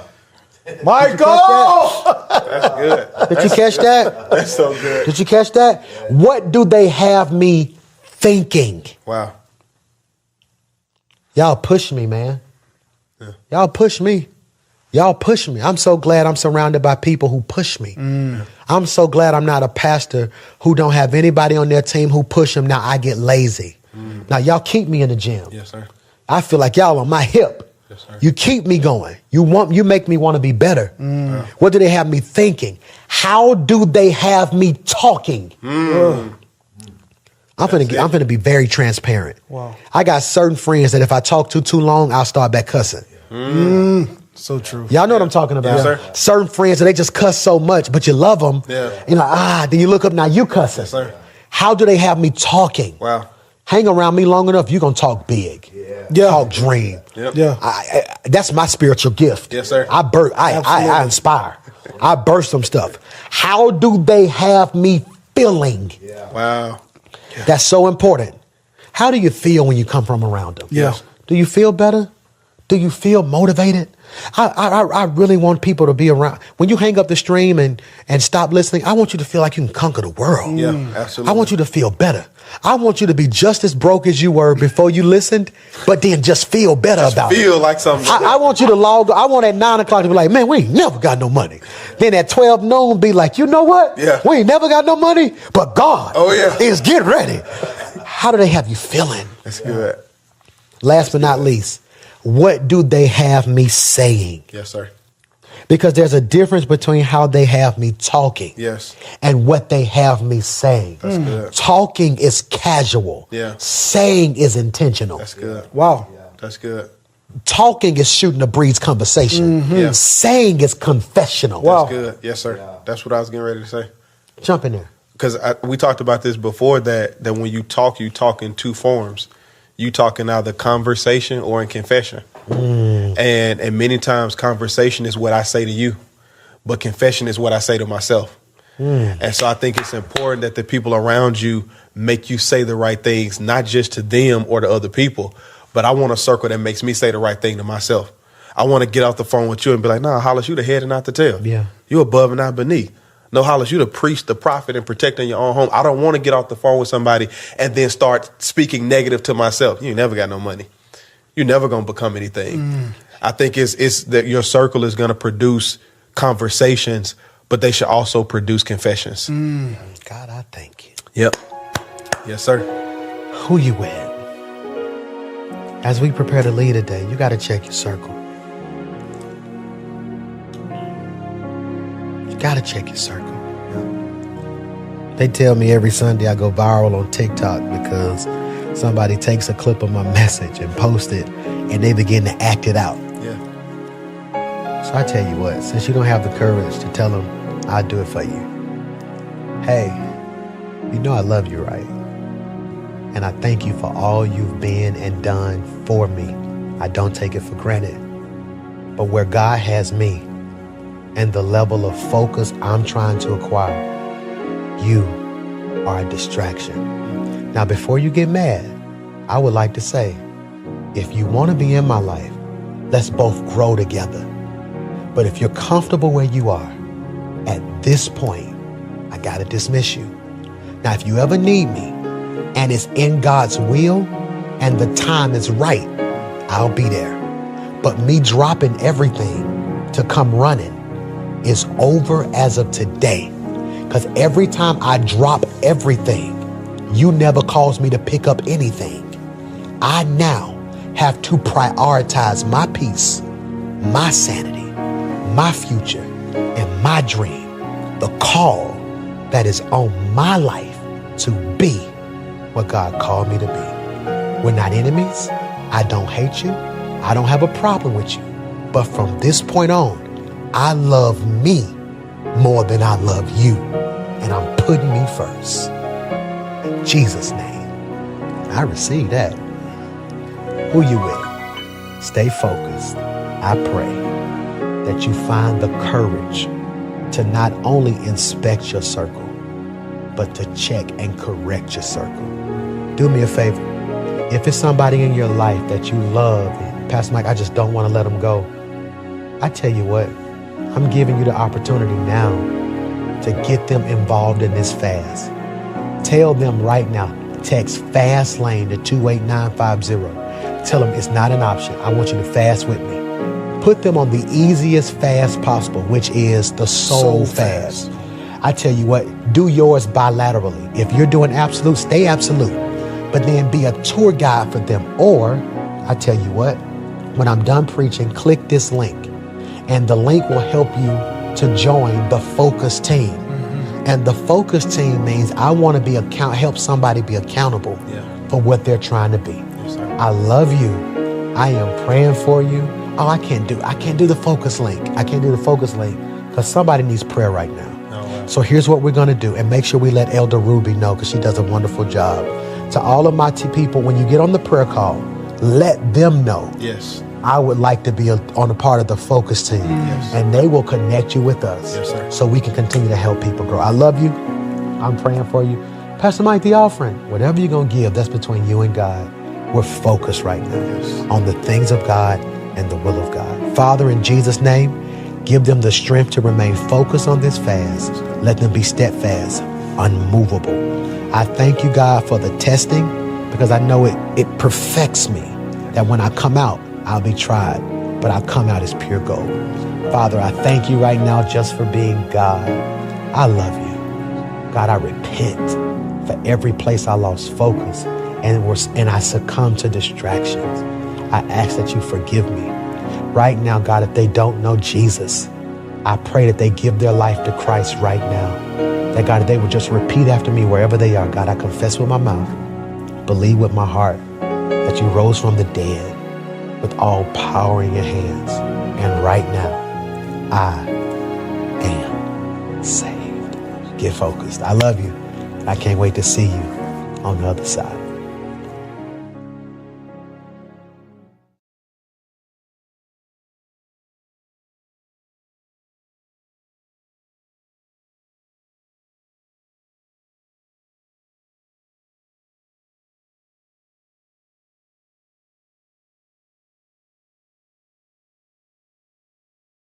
I'm going to teach from the topic today, apply pressure.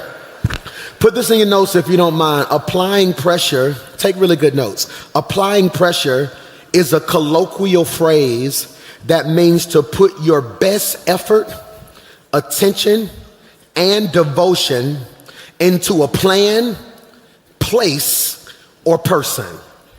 Take really good notes today. So when we say apply pressure, what do we mean, PMJ? It's right there.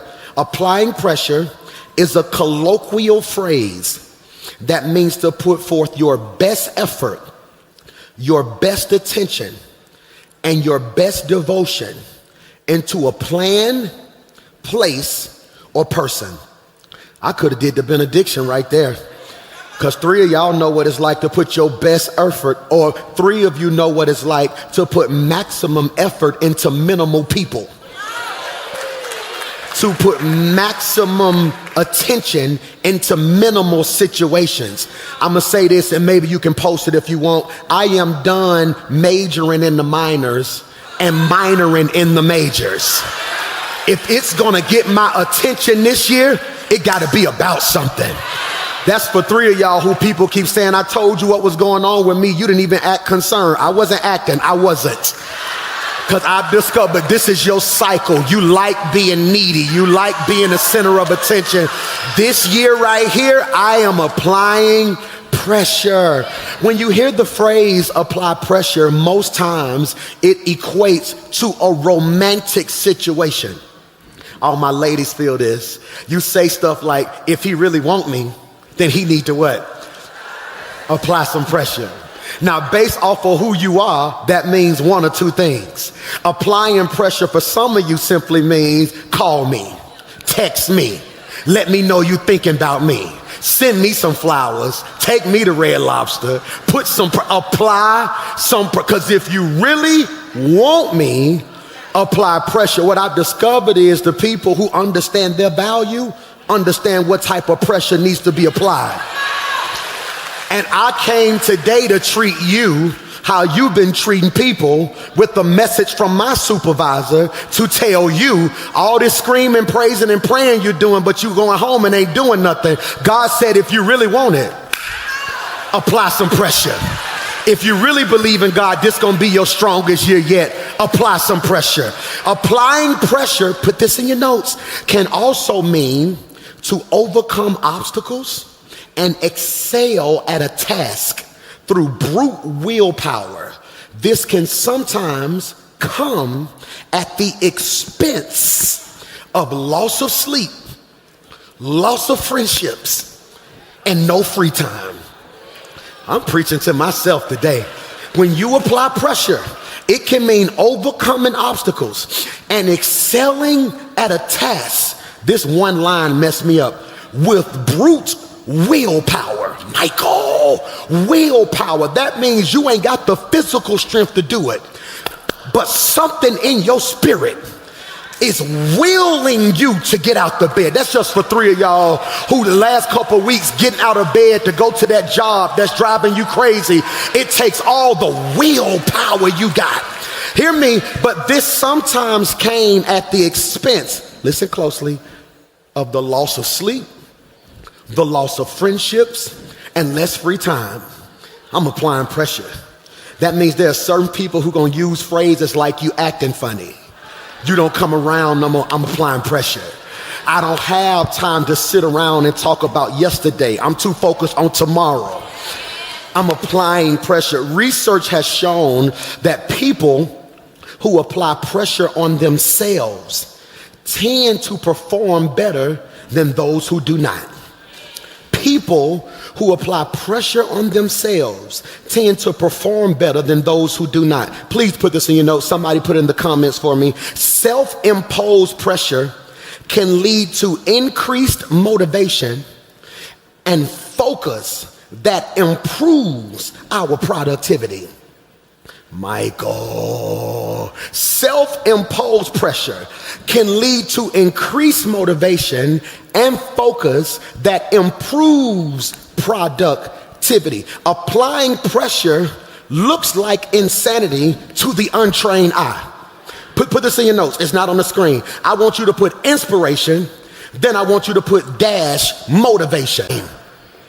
Michael, inspiration, motivation. I am inspired by something I see on the outside. I am motivated by something pushing me on the inside. So applying pressure looks like insanity to the untrained eye. Why, Pastor Mike? Because there are 2 or 3 people in this room today and watching me online that you don't need people applying pressure on you. You finna apply some self-imposed pressure on yourself. I'm only preaching to 3 of y'all who lately you've been frustrated because where you are is not where you know God wants you to be. That's why people think you aggravated. Some of y'all got labeled mean and people don't even realize you got one of the biggest hearts people will ever see. But sometimes I come off mean because I have these spurts where I start thinking about all the stuff I lost and all the dumb stuff I did and the time that I wasted. Then I get anxiety because I feel like if I made all them mistakes then, do I have enough time to fix it later? So then I get in a rush and get in a hurry and get irritated. But God said, I ain't got to act funny with nobody. I don't even have to explain myself. This year right here, it's an inside job. That if don't nobody tell me I can make it, I've learned how to encourage. Y'all got to pray for me. I'm on tour, right? So I've been in all these cities and I never thought another city would like me. I'm Birmingham, blue and true. So in my head, ain't no city like Birmingham. I go to Nashville, people like me. Go to this city, people like me. But it's something crazy happening. Every city I go to, I just walk out. Then out of nowhere, you just hear all these people say, Michael. Michael. I went in a restaurant, the cashier, Michael. Then one brother said, hey, I gotta ask you a question. Why you just be saying your name like that? I said I was in a pandemic and didn't have no members. I was used to my members telling me to preach. Then I realized I didn't have nobody to tell me to preach. So mid-sermon, I had to encourage Michael, myself. Now they told me, all my psychologists, future psychologists, they said it's okay to talk to yourself as long as you don't answer yourself. Forget that, I'm applying pressure this year. I'm gonna be like, you better get it. I'm about to get it. What you waiting on? I ain't waiting on nothing. So you better get this money. I'm getting the money if you let me get the. And my friend gonna be like, I think they crazy. I am crazy. I can't waste another year like last year. You ought to jump up and high five both of y'all and shout, you better get it. You better. Look at your neighbor, say, neighbor, I don't even need a praise partner. I'm crazy enough to praise God all by myself. I'm crazy. How do you know you crazy? Because your praise is crazy. You be sitting there like, when I look back over my life and think things over, All of my good days, sure do. Outweigh your bad days, sure do.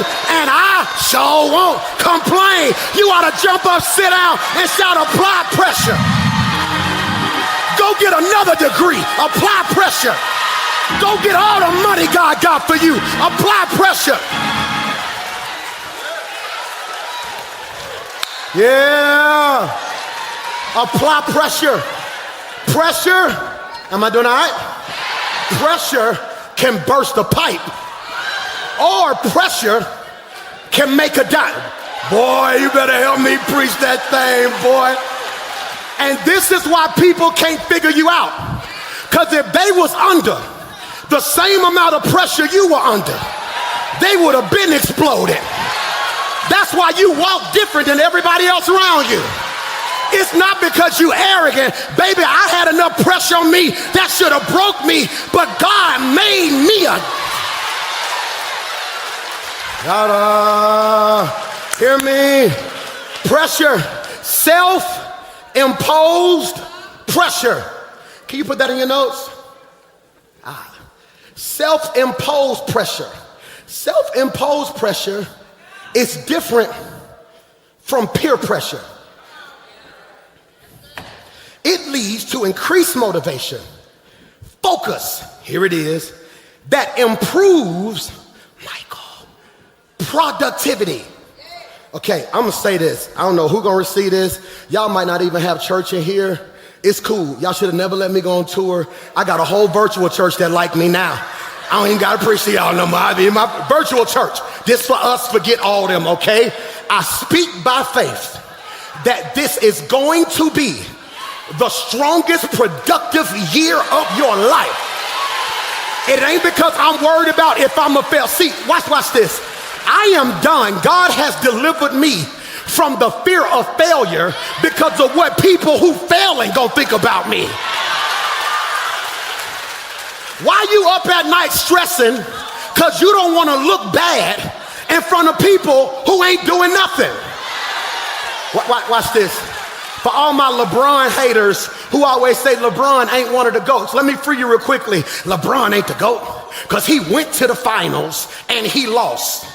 It's people hating on him because he lost at a high level who can't even get to the level he at. I'm preaching to y'all. This ain't about your haters.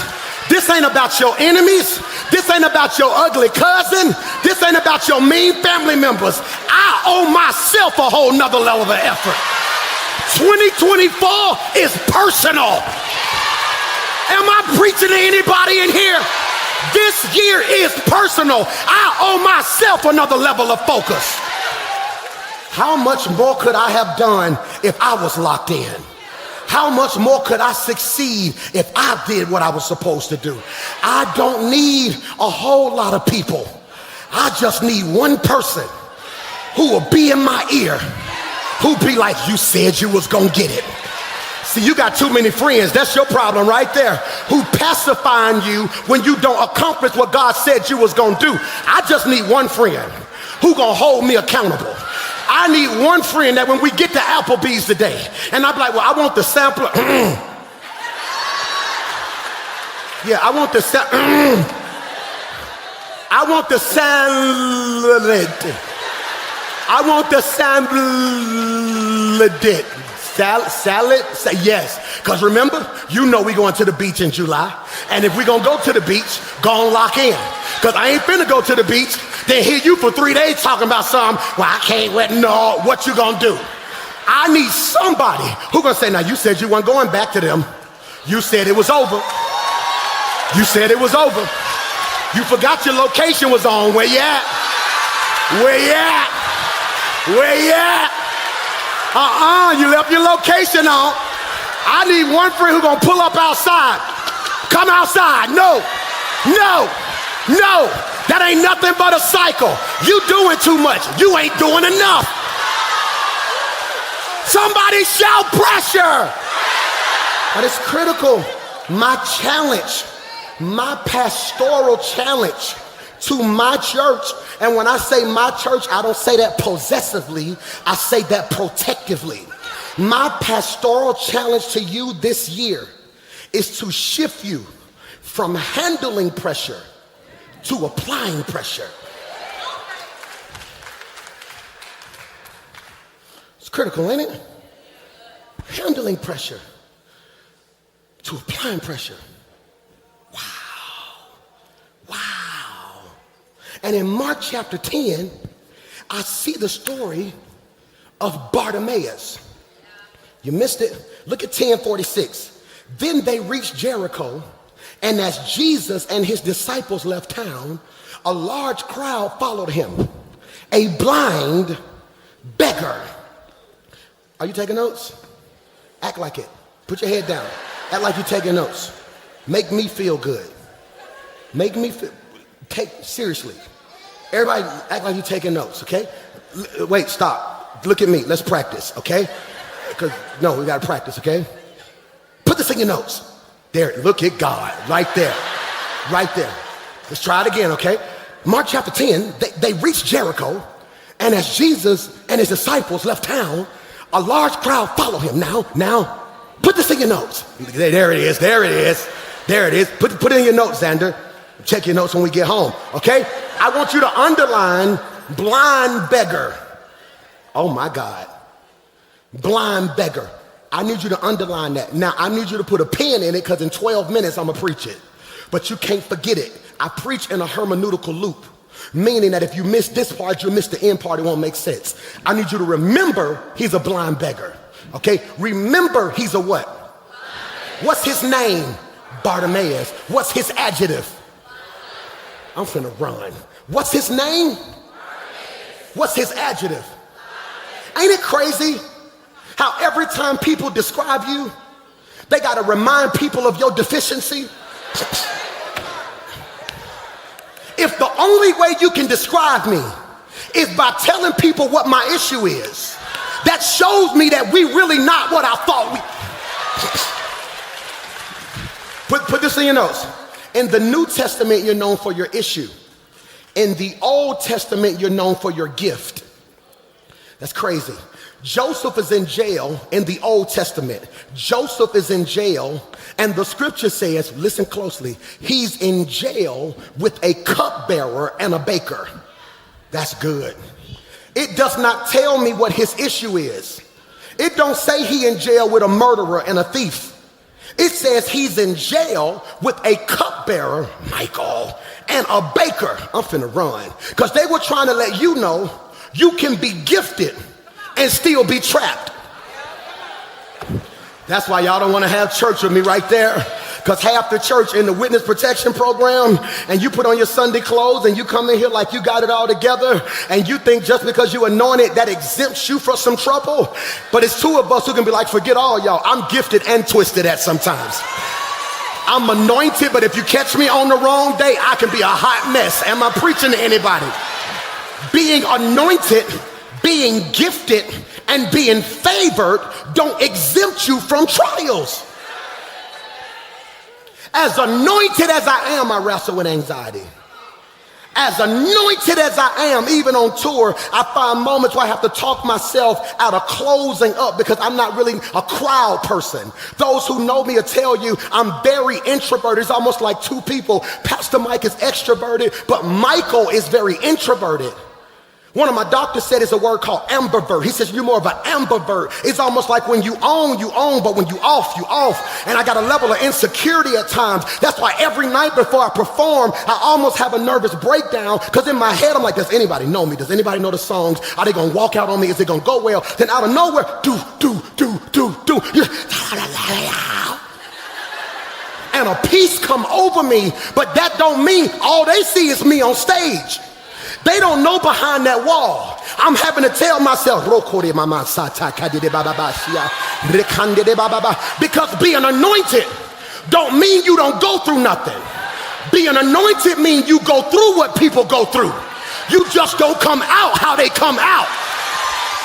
I wish I had 5 survivors who can say, as anointed as I am, I done been broke like you, half crazy like you, stressed out like you. Well, how you still standing? Because I'm anointed. Watch this. They reach Jericho, and Jesus and his disciples left town. Watch this. But a large crowd followed them. A blind beggar. Did you put that in your notes? A blind beggar named Bartimaeus, son of Timaeus, was sitting by the roadside. All right, this is critical. So what does that mean? He's a beggar. It's Passover season. Ooh, I wish I had a Baptist church today, because it's just certain words you can say in a Baptist church that'll tear church up. It's Passover season, right? And so Bartimaeus is a beggar. He knew that Christians would have to pass through Jericho. Bartimaeus went to Jericho because he knew the Christians would have to pass through Jericho. And Christians were more apt to give to beggars than people who weren't kind. So even though he blind and he broke, he had enough sense to get in the right position. Y'all do not hear me. Y'all don't hear me. You wanna know why some of y'all gonna miss your blessing? Because you think if you ain't driving, you ain't going. I'm gonna say it again. Some of y'all gonna miss your blessing because you got a mindset that if I ain't driving, I ain't going. Okay, I was at a record label, so all these record labels trying to sign your pastor, right? The last album we did, I've been doing all this stuff independent to the point now where all the labels, it's getting crazy. We go to Nashville, labels say stop by the label. We go to the label, they got LED walls. My picture on them looking like this. Welcome, Pastor Mike Jr. All the people, it's like they brief everybody. I walk in the room, hey, Pastor Mike, oh, I love, they bringing out songs, don't nobody even, I remember Blessed, like you don't remember Blessed. And they shaking my hand, they got t-shirts, they, oh man, you're a top priority. Oh, we're gonna do this with you, Coca-Cola. And they rolling out the red carpet, right? And I'm fired up. I'm walking through like, oh my goodness, oh wow. Oh my, wow, y'all got a Starbucks in here? Oh wow, like all the art, man, how you doing? Welcome to the family. And they boom, boom, boom, boom. And we sitting in there, and so they talking to me, and we done been to a couple of them now. And so I was in one of them, and they talking to me, but I'm kind of cool now. I'm like, yeah, I just don't know, man. You know, it's not really about me. You know, my life's not about me, you know, and it's, you know, it's about everybody. You know, I just wanted the people around me to be blessed. I don't know what the guy said. Oh man, we believe in Da Vinci. And I look at Da Vinci, and Da Vinci said, oh yeah, we believe in Da Vinci. Da Vinci, yeah, we love the whole black sheep. We like the black sheep family. And we believe in Da Vinci. Oh, Da Vinci, that song you have was absolutely incredible. And I'm just sitting there, I'm just looking. Then I'm just sitting there looking till they hit me back. Hey, we just saw the release, him and Da Vinci and Just Cordell did. Man, we could do wonders with that in our system. And I'm sitting in there, I'm like, oh my God. When you in position, it's gonna hit you in a minute. When you in position, some of y'all gonna miss your blessing, because sometimes the favor is tied to proximity.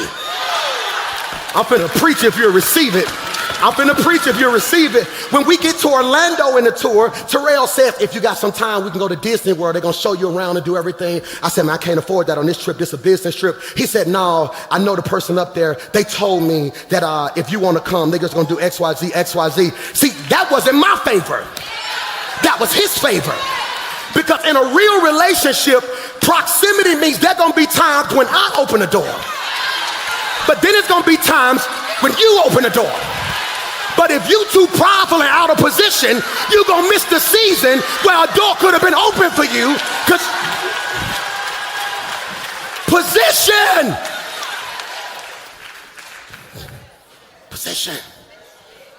All my athletes, I can tell if I'm gonna beat you off the line, off your position. If I walk up on you and your hands down here, because that's what everybody do on Instagram, I know you jammed. Because your first move gonna have to be here. Which means if I walk up on you and your hands here, you out of position. First thing I can do is boom. Which means no, first thing, I gotta be my position. My posture matters. Did you catch what I just said? You.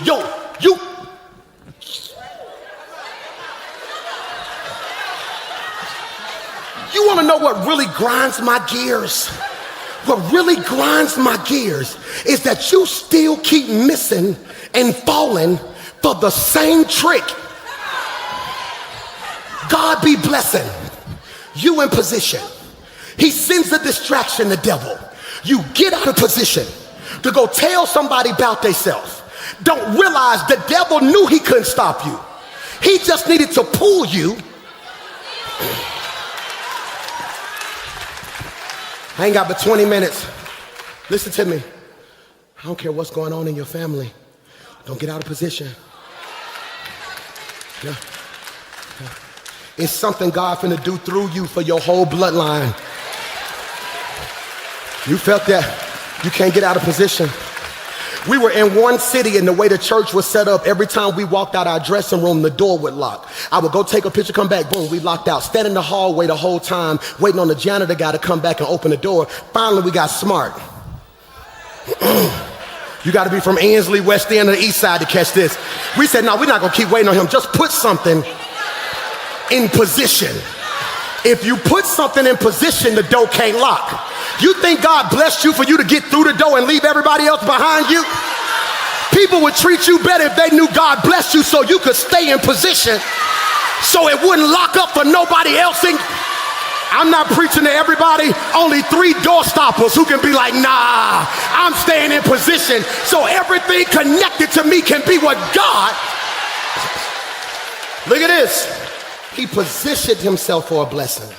So I want you to put this in your notes. I've said it once, but I want to put a twist on it. It's the principle of the place. Now listen to me when I say this. My well-being and welfare is not just determined by who I am, but equally impacted by where I am. It's the principle of the place. My well-being and my welfare is not just determined by who I am. It is equally impacted by where I am. You get 2 kids, place them in 2 different environments. They will become 2 different people based off of the environment. That's why I work as hard as I do. That's why I partner with our mayor to make sure we provide scholarships for every school, for student we can in the inner school system, Birmingham school system, because it makes no sense. Because my boys go to a Hoover school system, because of where they're positioned, they get more opportunities. People would treat you better if they knew you had to grow. Say that better. People would treat you better if they knew you were a rose that grew out of concrete. I'm talking if you receive that. Mama, do you feel what I'm saying? People would treat you better if they realize all that you are now. You don't have a clue what I could have been if I didn't have to fight through my environment. I'm preaching to some of y'all. Hear me when I say this. Who you are is enhanced or damaged by the place. You catch that? You catch that?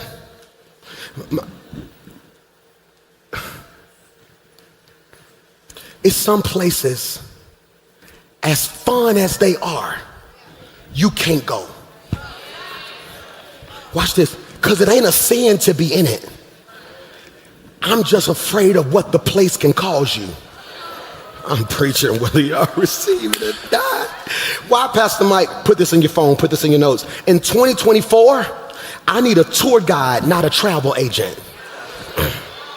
Michael, I need a tour guide, not a travel agent. See, a travel agent books you a flight and books you a trip to a place they don't plan on coming with you. A tour guide is in the jungle with you, like, keep your hands in the gate. No, that's a tiger right there. He will eat you. Stop playing with me. No, come back in the boat. Don't touch that leaf. That's poisonous. See, many of us keep failing because we didn't have people in our life who would go through it with us. Oh my God. And when we don't apply pressure appropriately, we believe that dead places can bring life. What I'm telling you is, you got to apply pressure. If you don't, you're going to keep trying to get something out of a dead situation. It's applying pressure. It's applying pressure. T, come here, T. It's applying pressure. Life hit T. Boom, he collapsed. Boom, T collapsed. Do I got a nurse in here? Is there a nurse anywhere? I got a nurse. You a nurse, baby girl? You don't mind helping me? Can you come help me? Will you help? Come on, girl. I need a nurse. Girl, he collapsed. She coming right there, mama. She collapsed. Help her. He collapsed. Girl, come on, help him. Help him. Girl. Oh Lord. He collapsed. You're a nurse, right? You sure you're a nurse? You're a nurse. Okay, come. Oh Lord. Okay, you sure you're a nurse? Okay. You're not pretending to be a nurse. You qualified to handle these situations. You qualified and licensed. You better stop letting people who pretended to be your man act like your man. Pretended to be a friend, act like your friend. I don't need just anybody. The question I'm asking this year is, are you qualified and you're licensed? Do you know? So, okay, he collapsed. I gotta apply CPR. Wait. Okay, so wait, what I need to do? So the first thing we gotta do, we gotta make sure that we don't press too hard up here. We don't want to crush. I don't want to press too hard where? Not up here, because we don't want to crush up here. So we gotta get right here and not so I have to apply pressure to the right area. Because if I apply pressure to the wrong place, I'ma break something that wasn't even broken. That's why some of y'all frustrated, because you got people applying pressure to areas of your life that wasn't even broken in the first place.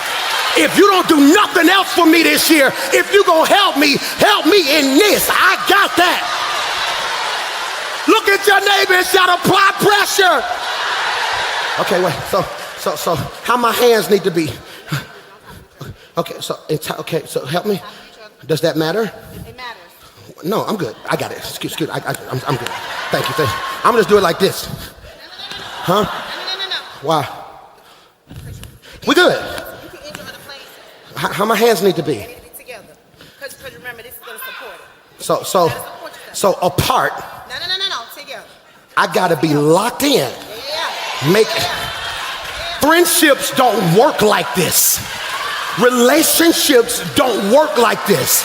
If we gonna work, we gotta be locked in. I don't know who you sitting next to, but grab your neighbor and shout, lock in. I need you to grab your person, tell them lock in. Now pull them and say, get your money, get your peace, get your joy, get your favor, get your growth. This year I am applying. Somebody shout pressure.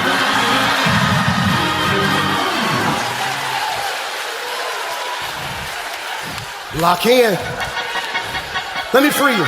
All my couples, y'all gonna have to have a hard conversation today. What we doing? Because I can't be locked and you ain't locked. If I'm saying I'm saving money and you spending money, eventually you gonna run out. Then I'm gonna have to take what I was saving to fix yours. But if I say no, then you're gonna treat me like I'm not worth nothing. So let's go ahead and have a conversation right now. Are we in? Oh my God, are we locked in? Look at your neighbor and tell him, neighbor, I'm trying to be churchy, but I'm just a little bit too ratchet. So tell him from Ratchet chapter 2 verse 3.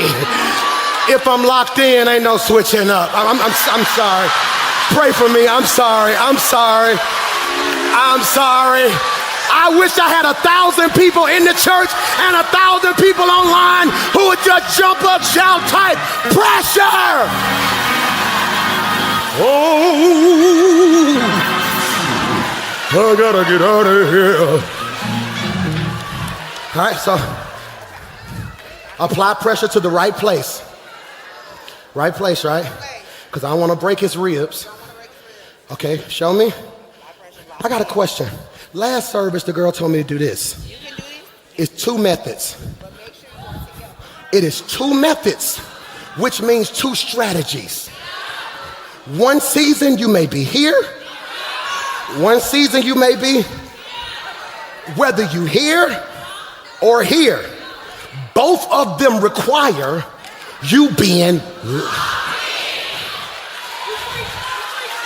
Am I preaching? Am I preaching? Act like it then. Rock City ain't got no love for Pastor Mike. Rock City ain't got no love for Pastor Mike. Let it be known then. Look, so you gotta be. I felt like death row for a quick second. Okay, you ready? Yeah. You tell me if I'm wrong. Okay. What? You gotta get down. No. What? I can do it from right here. No, you gotta come down. In order to properly apply pressure, I can't be afraid. Father, I stretch my hand. See, how you gonna apply pressure but you afraid to get in God's presence? I'm so tired of begging Christians who ain't got a prayer life, ain't got a worship life. If you want it, apply. Okay, where I need to be? Right here? Right here? In between his lungs? You cannot push on his sternum. Sternum, okay. That sternum, but you need to come Right here. How many? You gotta sing.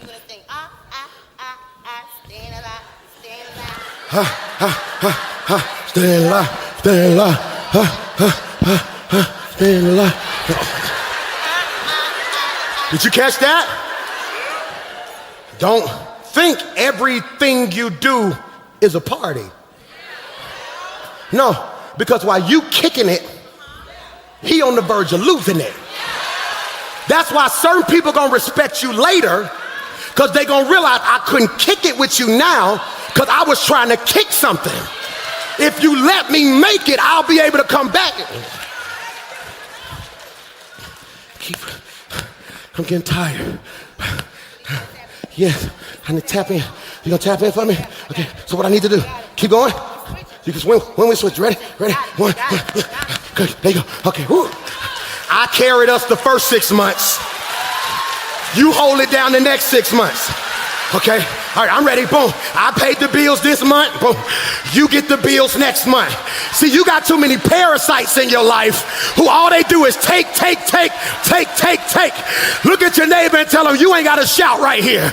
I brought enough praise for everybody in my section, because when I apply pressure, dead stuff gotta get back up again. I'm giving you 30 seconds. I need you to shout like your money coming back, like your peace coming back, like your joy coming back, like your fire coming back. Slap your neighbor high five and shout, it's coming back.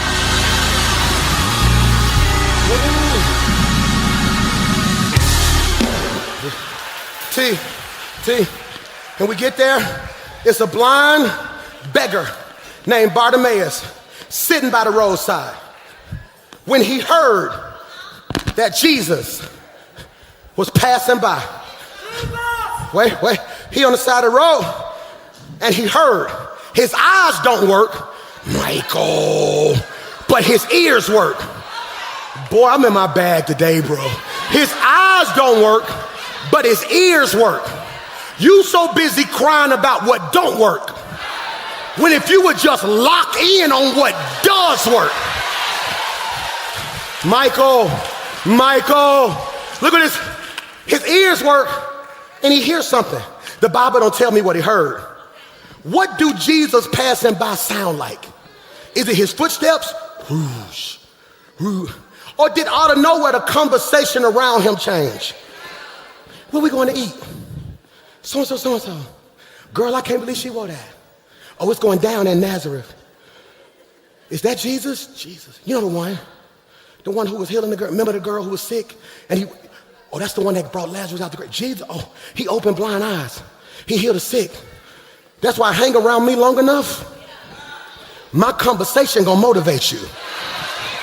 No, I don't spend time talking about people. I spend time talking about what God can do through people. Oh, I'm preaching to 3 of y'all. The text says, when he heard, I mean, Jesus, he missed this moment. Jesus, gone. He heard Jesus passing by. He began to shout.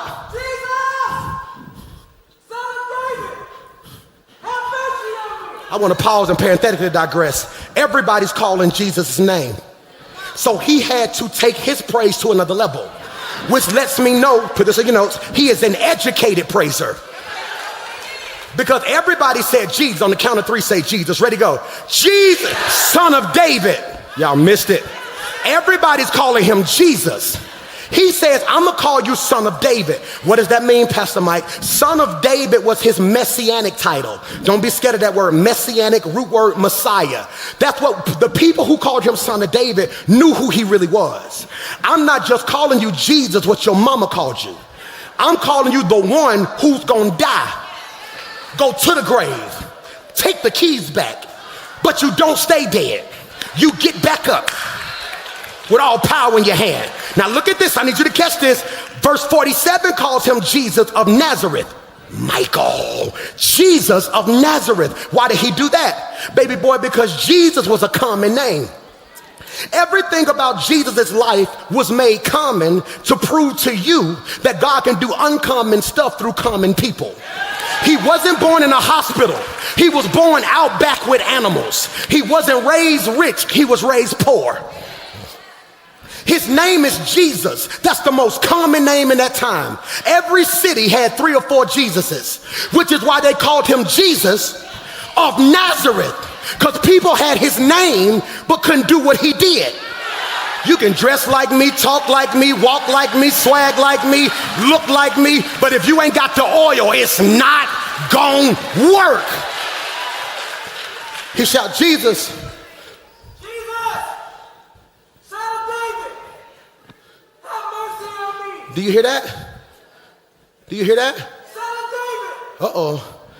You hear that? Son of David. You hear that because ain't nobody else talking. Look at your neighbor and tell him what you're going to do when you leave here. Tell him real quick. Tell him. Tell him. Come on, tell him something. Tell your neighbor something. Do you see that? You see that? You can barely hear him now, right? Y'all give me 1 second. Many of you keep feeling inadequate because you got people in your life who making noise when you trying to make a sound. And noisy people drown out what you're trying to accomplish. People around him, I gotta go. I gotta go. People around him, hey, shh, be quiet. That's what the scripture says. It's on the screen. Hey, shh. Hey, come on. Hey, come on. Be quiet now. Hey. Verse 48 says they were sternly telling him to be quiet. Shut up. You are embarrassing us. Shut up. But the people telling him to shut up got what he want. He blind, they can see. You better stop letting people tell you to stop wanting what you want. You already got yours. You should be celebrating with me. And since you won't help me, I'm going to keep applying pressure. Am I preaching to anybody? Hey, calm down. No, be quiet. Come, yeah. Wait. No. Come, hey. This, oh my God. Hey, bro. Hey, how y'all doing? We good over here. We rather act like we got it together than admit we don't have it together. See, this is why your circle keep walking away from you. But you are overflow. Y'all better overflow. Y'all better listen to me. See, because I'm the type of person who ain't gonna do this. Be quiet. I'm the type of person. Oh, that's what we doing? Son of David. This what we doing? Yes, son of David. In front of all these people. Son of David. Son of David! Son of David! Son of David! If you look crazy, I look crazy. If you want it, I want it for you. If you trying to get it, I'm gonna help you get it. I wish I had somebody who would just shout, everybody around me winning, Son of David! That's why, Mike, that's why you gotta be careful. It's 2 types of people in your life. If a fight break out, they gonna ask what happened. I'm not a what happened type person. We'll figure out what happened when we get in the car. If you swing, I swing. I'm the type of friend that'll punch your mama and be like, I thought it was serious, I'm sorry. Look at your neighbor and say, don't mess around and praise around me. Because if I see you holler, I might just holler. If I see you shout, I might just shout. Let everything. I gotta get out of here. I've been shut up. He says, have mercy. Jesus. I gotta go. He says, have mercy. He don't ask for grace. He asked for mercy. He said, I know I ain't worth nothing.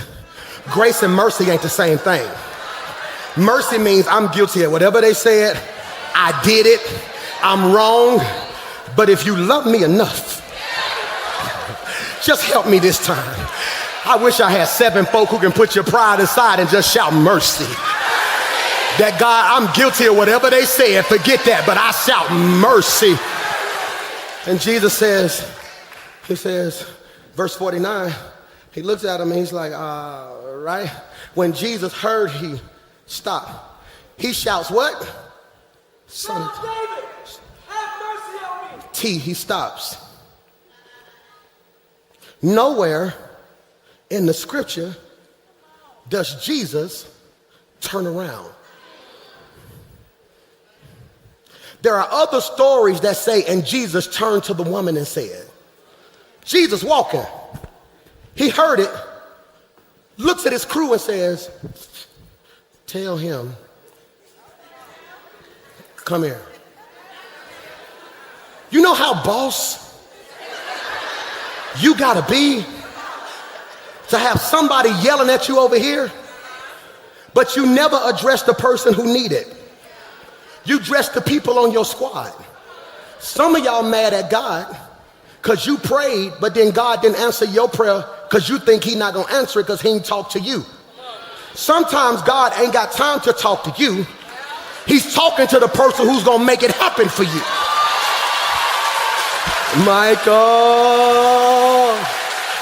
Michael, come here, Xander, come here, hurry up, run. And he looks at him, run. And Jesus is walking, right? He's walking out of nowhere. They walking, and he turns to him and says, hey, go tell him, come here. I need him. And he go. And they run over here, and they tell him, no, look what he says. He says, cheer up. Jesus Christ. You can't go to God angry. He said, I want you to do this. First thing I need you to do is change your posture.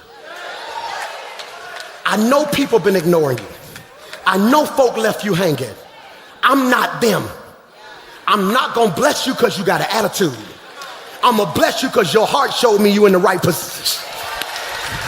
He says, it's scripture, verse 49, he says, come on, he's calling you. Look at verse 50, I need you to catch this. Verse 50, Bartimaeus threw aside his coat. I'm finna run, forget y'all. Pause, and he jumped up. Go back down. Why did he throw his coat off? Because beggars had to wear sort of like a beggar's garment.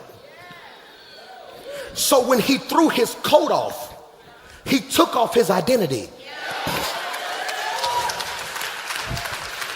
I'm not coming to you as a beggar. I'm coming to you as I am. When I pray, I don't say, Lord, it's me, Pastor Mike Jr. You think he cared about my title? I don't go to God as a pastor. That's a code. I go to him as Mike and say, God, it's me. Oh my goodness. It's 12 minutes. 12 minutes ago, I told you, don't forget that he's a blind, which made sense now that you see how he wouldn't stop. Because God will use what people labeled you as to train you for the season when God get ready to come. Michael! Look what he says. He threw aside his coat. He jumped up and he came to Jesus. It may take a while, but I'm waiting on you. And when he gets to Jesus, Jesus says to him, watch this, what do you want me to do for you? Can I ask you a question? If Jesus asked you right now, what do you want him to do? I would argue 90% of the room wouldn't know what to say. Because half your prayer is materialistic. Let them ask me, Mike, what you want me to do for you? Cover my babies. If you don't give me another dime, if you don't give me nothing else, everything that's on their heart, God just bless them. I just want to see. So you get to a point where you realize joy for you ain't you doing it. That's for 6 parents who get anxiety every time your child leave the house. Like, God, let them get there safely. Cover them, keep them, bless them, protect them. Let their dreams manifest. He says, what you want me to do for you? He says, I want to see.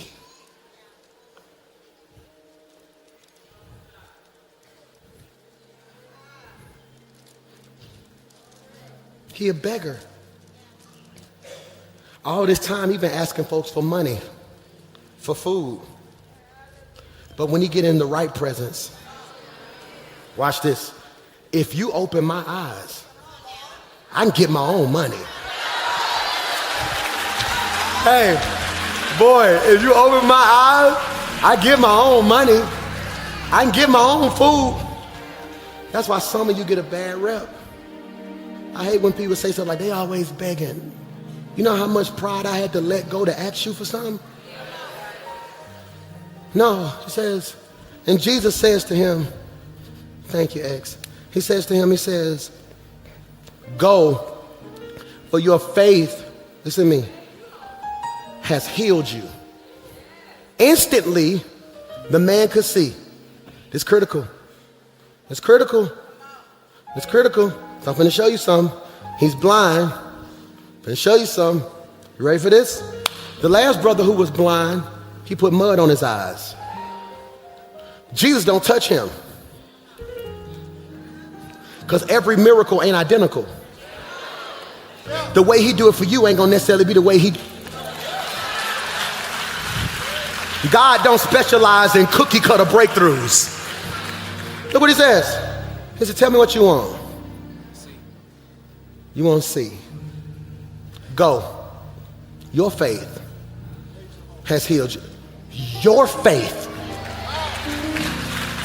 Your faith has healed you. Look what it says. Instantly, I'm finna pause. I be needing like, and one day God gonna bless us with a church big enough where I can preach 3 hours. I be needing all 3 hours because my brain is just in overload. I ain't never seen that before, D. Like, look at, I'm gonna see if y'all see it. Look at this. And Jesus said to him, go, your faith has healed you. All right, I'm gonna see which word make y'all shout. Instantly.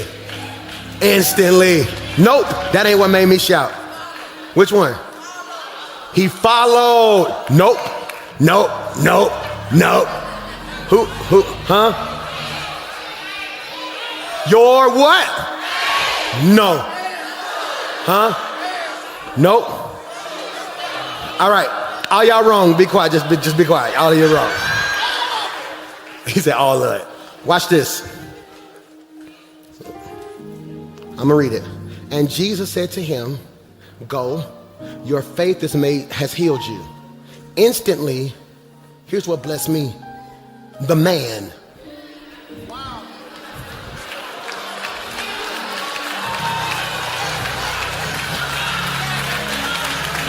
Because when we met him, they didn't call him no man. They call him, that's blind, begging, Bartimaeus. But deliverance makes people see you for who you really. I am not what I did. I am not who I used to be. Instantly, the man could see. And he, watch this. Jesus tells him, man, you can go. But he's like, nah, wherever you go,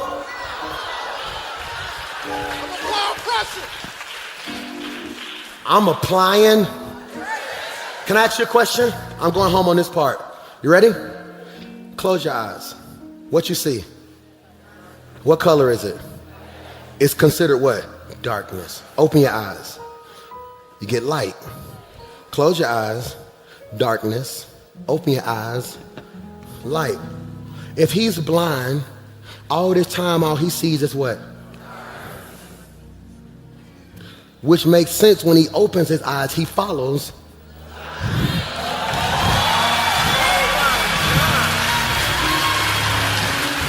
He like, nah, now that my eyes are open, this ain't nothing but darkness anyway. I just want to see the light. Every person stand to your feet with me.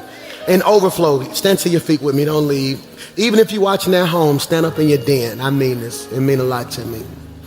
Take somebody by the hand, everybody holding somebody's hand. I'm applying pressure today. You may be here and you don't know Jesus. And I mean this from the bottom of my heart. Falling in love with Jesus is the best thing I ever did. I mean that. Best thing I ever did. Plans go left. Things don't always work out. God has been the most consistent part of my life. If you're in this room and you don't know Jesus and you want to get saved today, just squeeze your neighbor's hand. Maybe you're in this room and you saved, but you slipping. Maybe in overflow, you saved, but you slipping. Watching online, you saved, but you slipping. Before the pandemic, I got baptized in front of my whole church in Forestdale because I wanted to show my church just because I'm the pastor don't mean sometimes I don't need another dip. Let me free you. A Hoopty and a Bentley both need oil changes. Which means it's possible to be saved and your transmission slip. Sometimes life be life, man.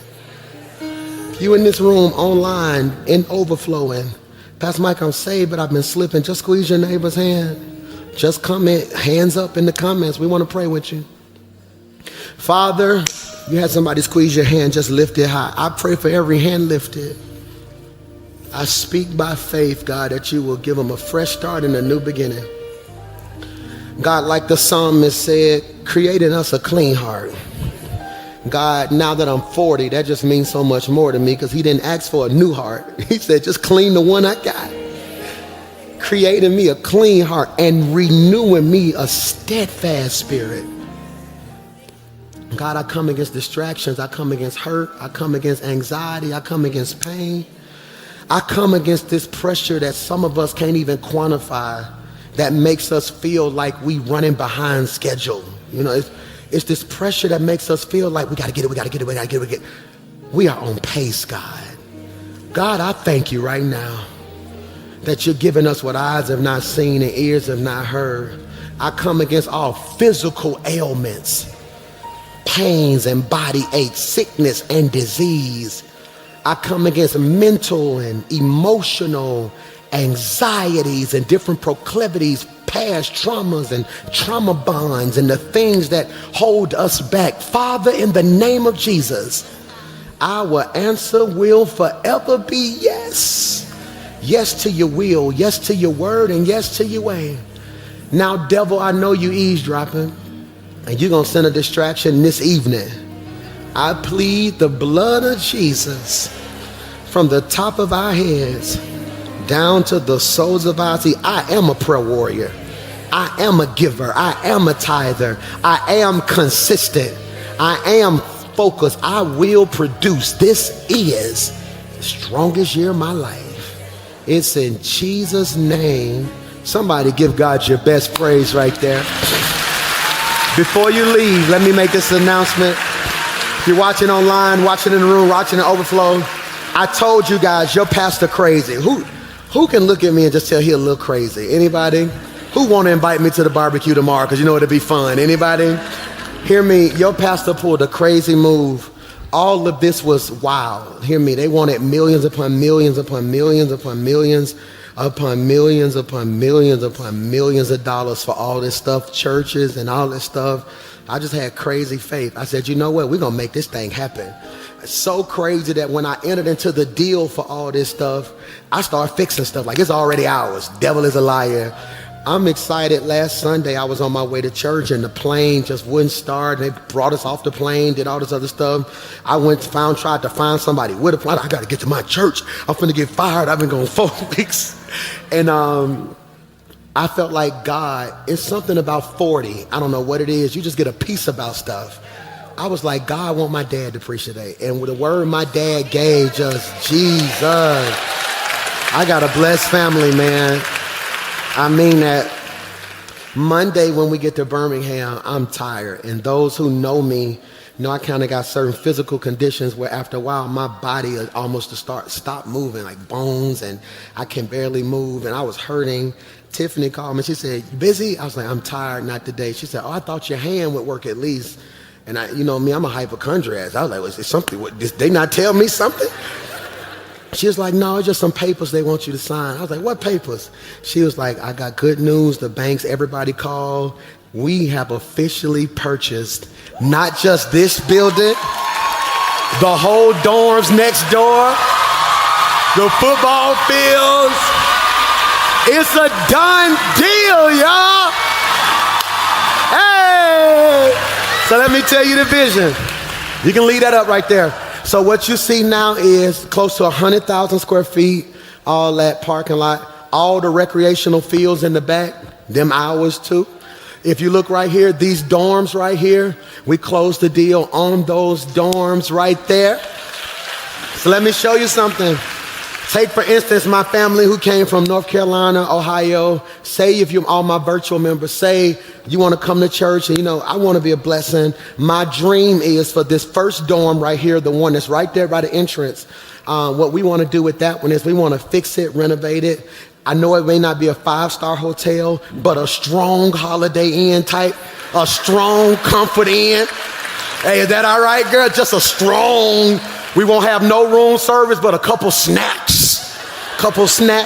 So my dream is, this is my dream. We got people who watch from all over the world, and being on tour has gave me a deeper appreciation for the people in other states who call this their church.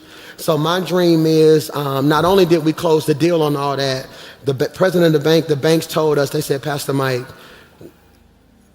you are hands down one of the most responsible leaders we have ever seen.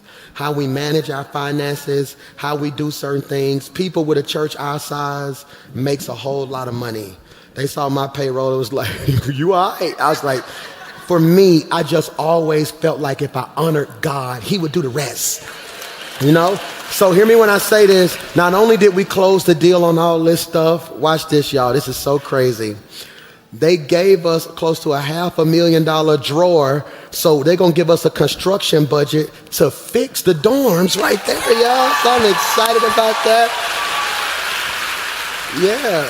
So I'm excited about that. That second dorm, we're going to do something called a create house, because I always wanted space for my entrepreneurs to get offices. I want the kids to get out of school and be able to come up there and hang out, all that. So it's 96 dorms. We're about to start working on that and putting in permits to start fixing that. You see number 3?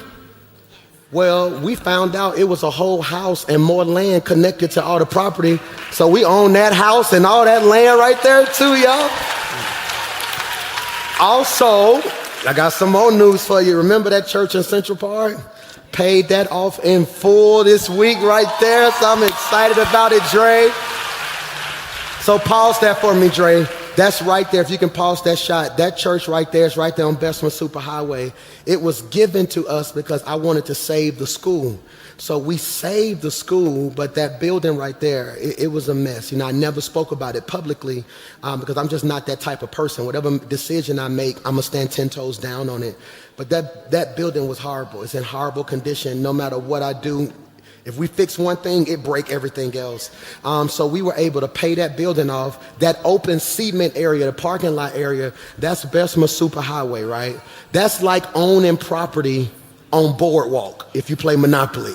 So we're getting calls from all type of developers who want to put a strip mall there. They want to put houses right there in the grass, yada, yada, yada. I'm not sure what we're going to do. My heart is more so for people. So I need you praying. We're going to start putting together some type of business team in our church to help us make good decisions, because from my heart, there's so much in Ensley. I grew up around the corner from this place.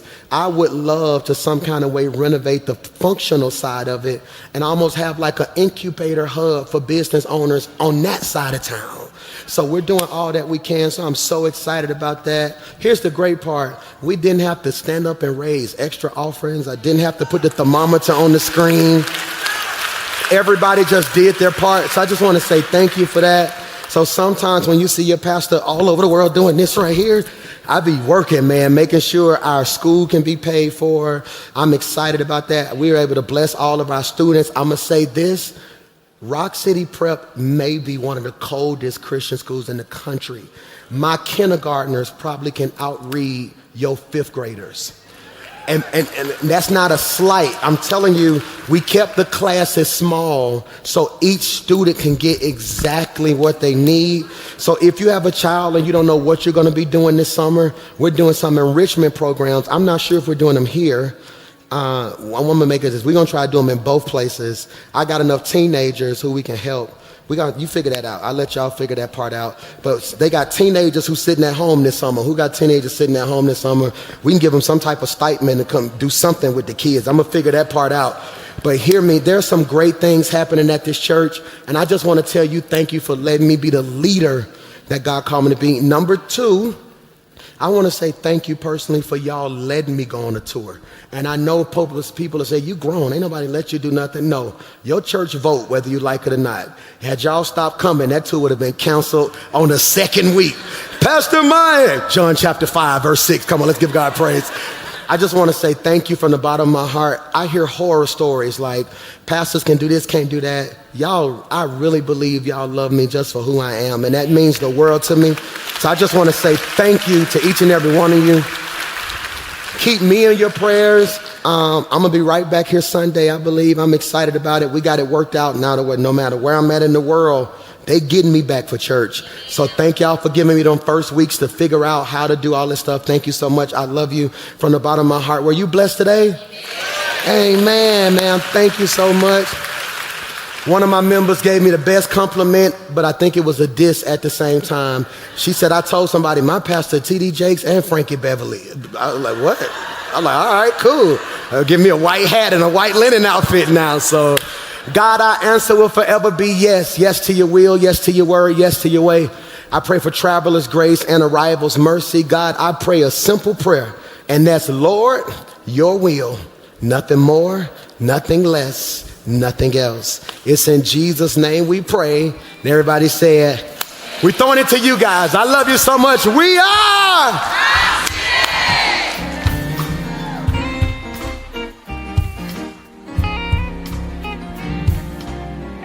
The deal is done. Hallelujah. The Yes, deal is done. We're still celebrating. Done. Rock City, if you're excited to have Pastor Mike back in the building, once again, let me hear you make some noise. Yeah. Online, nearly 10,000 people were tuned in worldwide. It shows that we are truly loving God, loving people, and making a difference in a real way. What stood out to you from today's message? First of all, it was so incredible.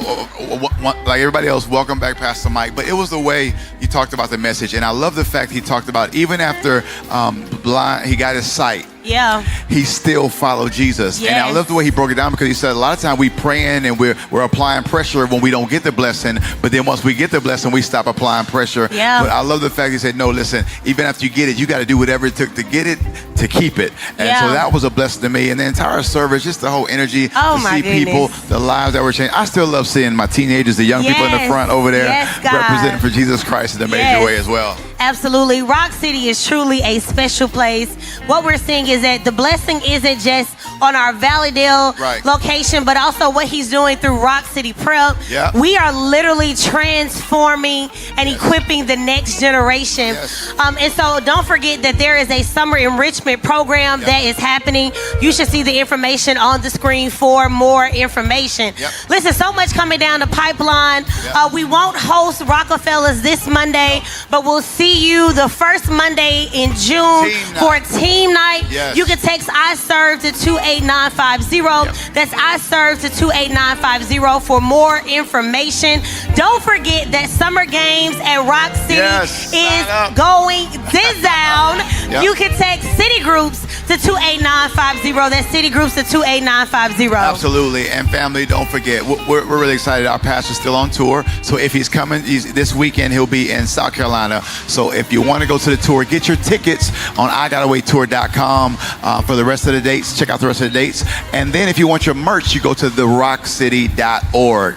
www.therockcity.org. Get your tour merch, I Got Away. And let's continue to keep our pastor lifted. Now, maybe you're watching, you say, you know what? Something happened today. I felt a tug in my spirit. Yeah. I want to give my life to Christ. I want to be a part of the Rock City family. I believe God is calling Pastor Mike Jr. to be my pastor. Text the word HOME to 28950. That's HOME to 28950. And Pastor talked about the deal is done. Sheesh. The deal is done because you're continuing to be Jesus. faithful in Yeah. your giving. He said we ain't have to do no bake sales. We ain't have to put that thermometer where we raising money. It's just because of your generosity. So if you're giving today, how can they do that? You can text I Rock the amount to 28950. I Rock the amount to 28950. What I appreciate is when you give, you are giving through a vision that Yes. God has given our man of God. He's already talked about the dorms and what his vision is there for Central Park and what God is leading him to do there. Yeah. So this is good ground, It's y'all. good Get ground, some y'all. seed in the ground. Mark this day. I believe that today is going to be one of the best days of your life. It's going to be the strongest year of our life. I'm walking in it. We're confessing Yeah. it. And one of the ways it's going to happen is because we got Devo Energy this week. That's right. Don't We'll see forget you. to log in. We're going to be growing together this week. So Devo Energy, 7:21 a.m. Central Standard Time. Family, we love you. God bless you. Until next time, peace. Man, Peace. y'all take us out.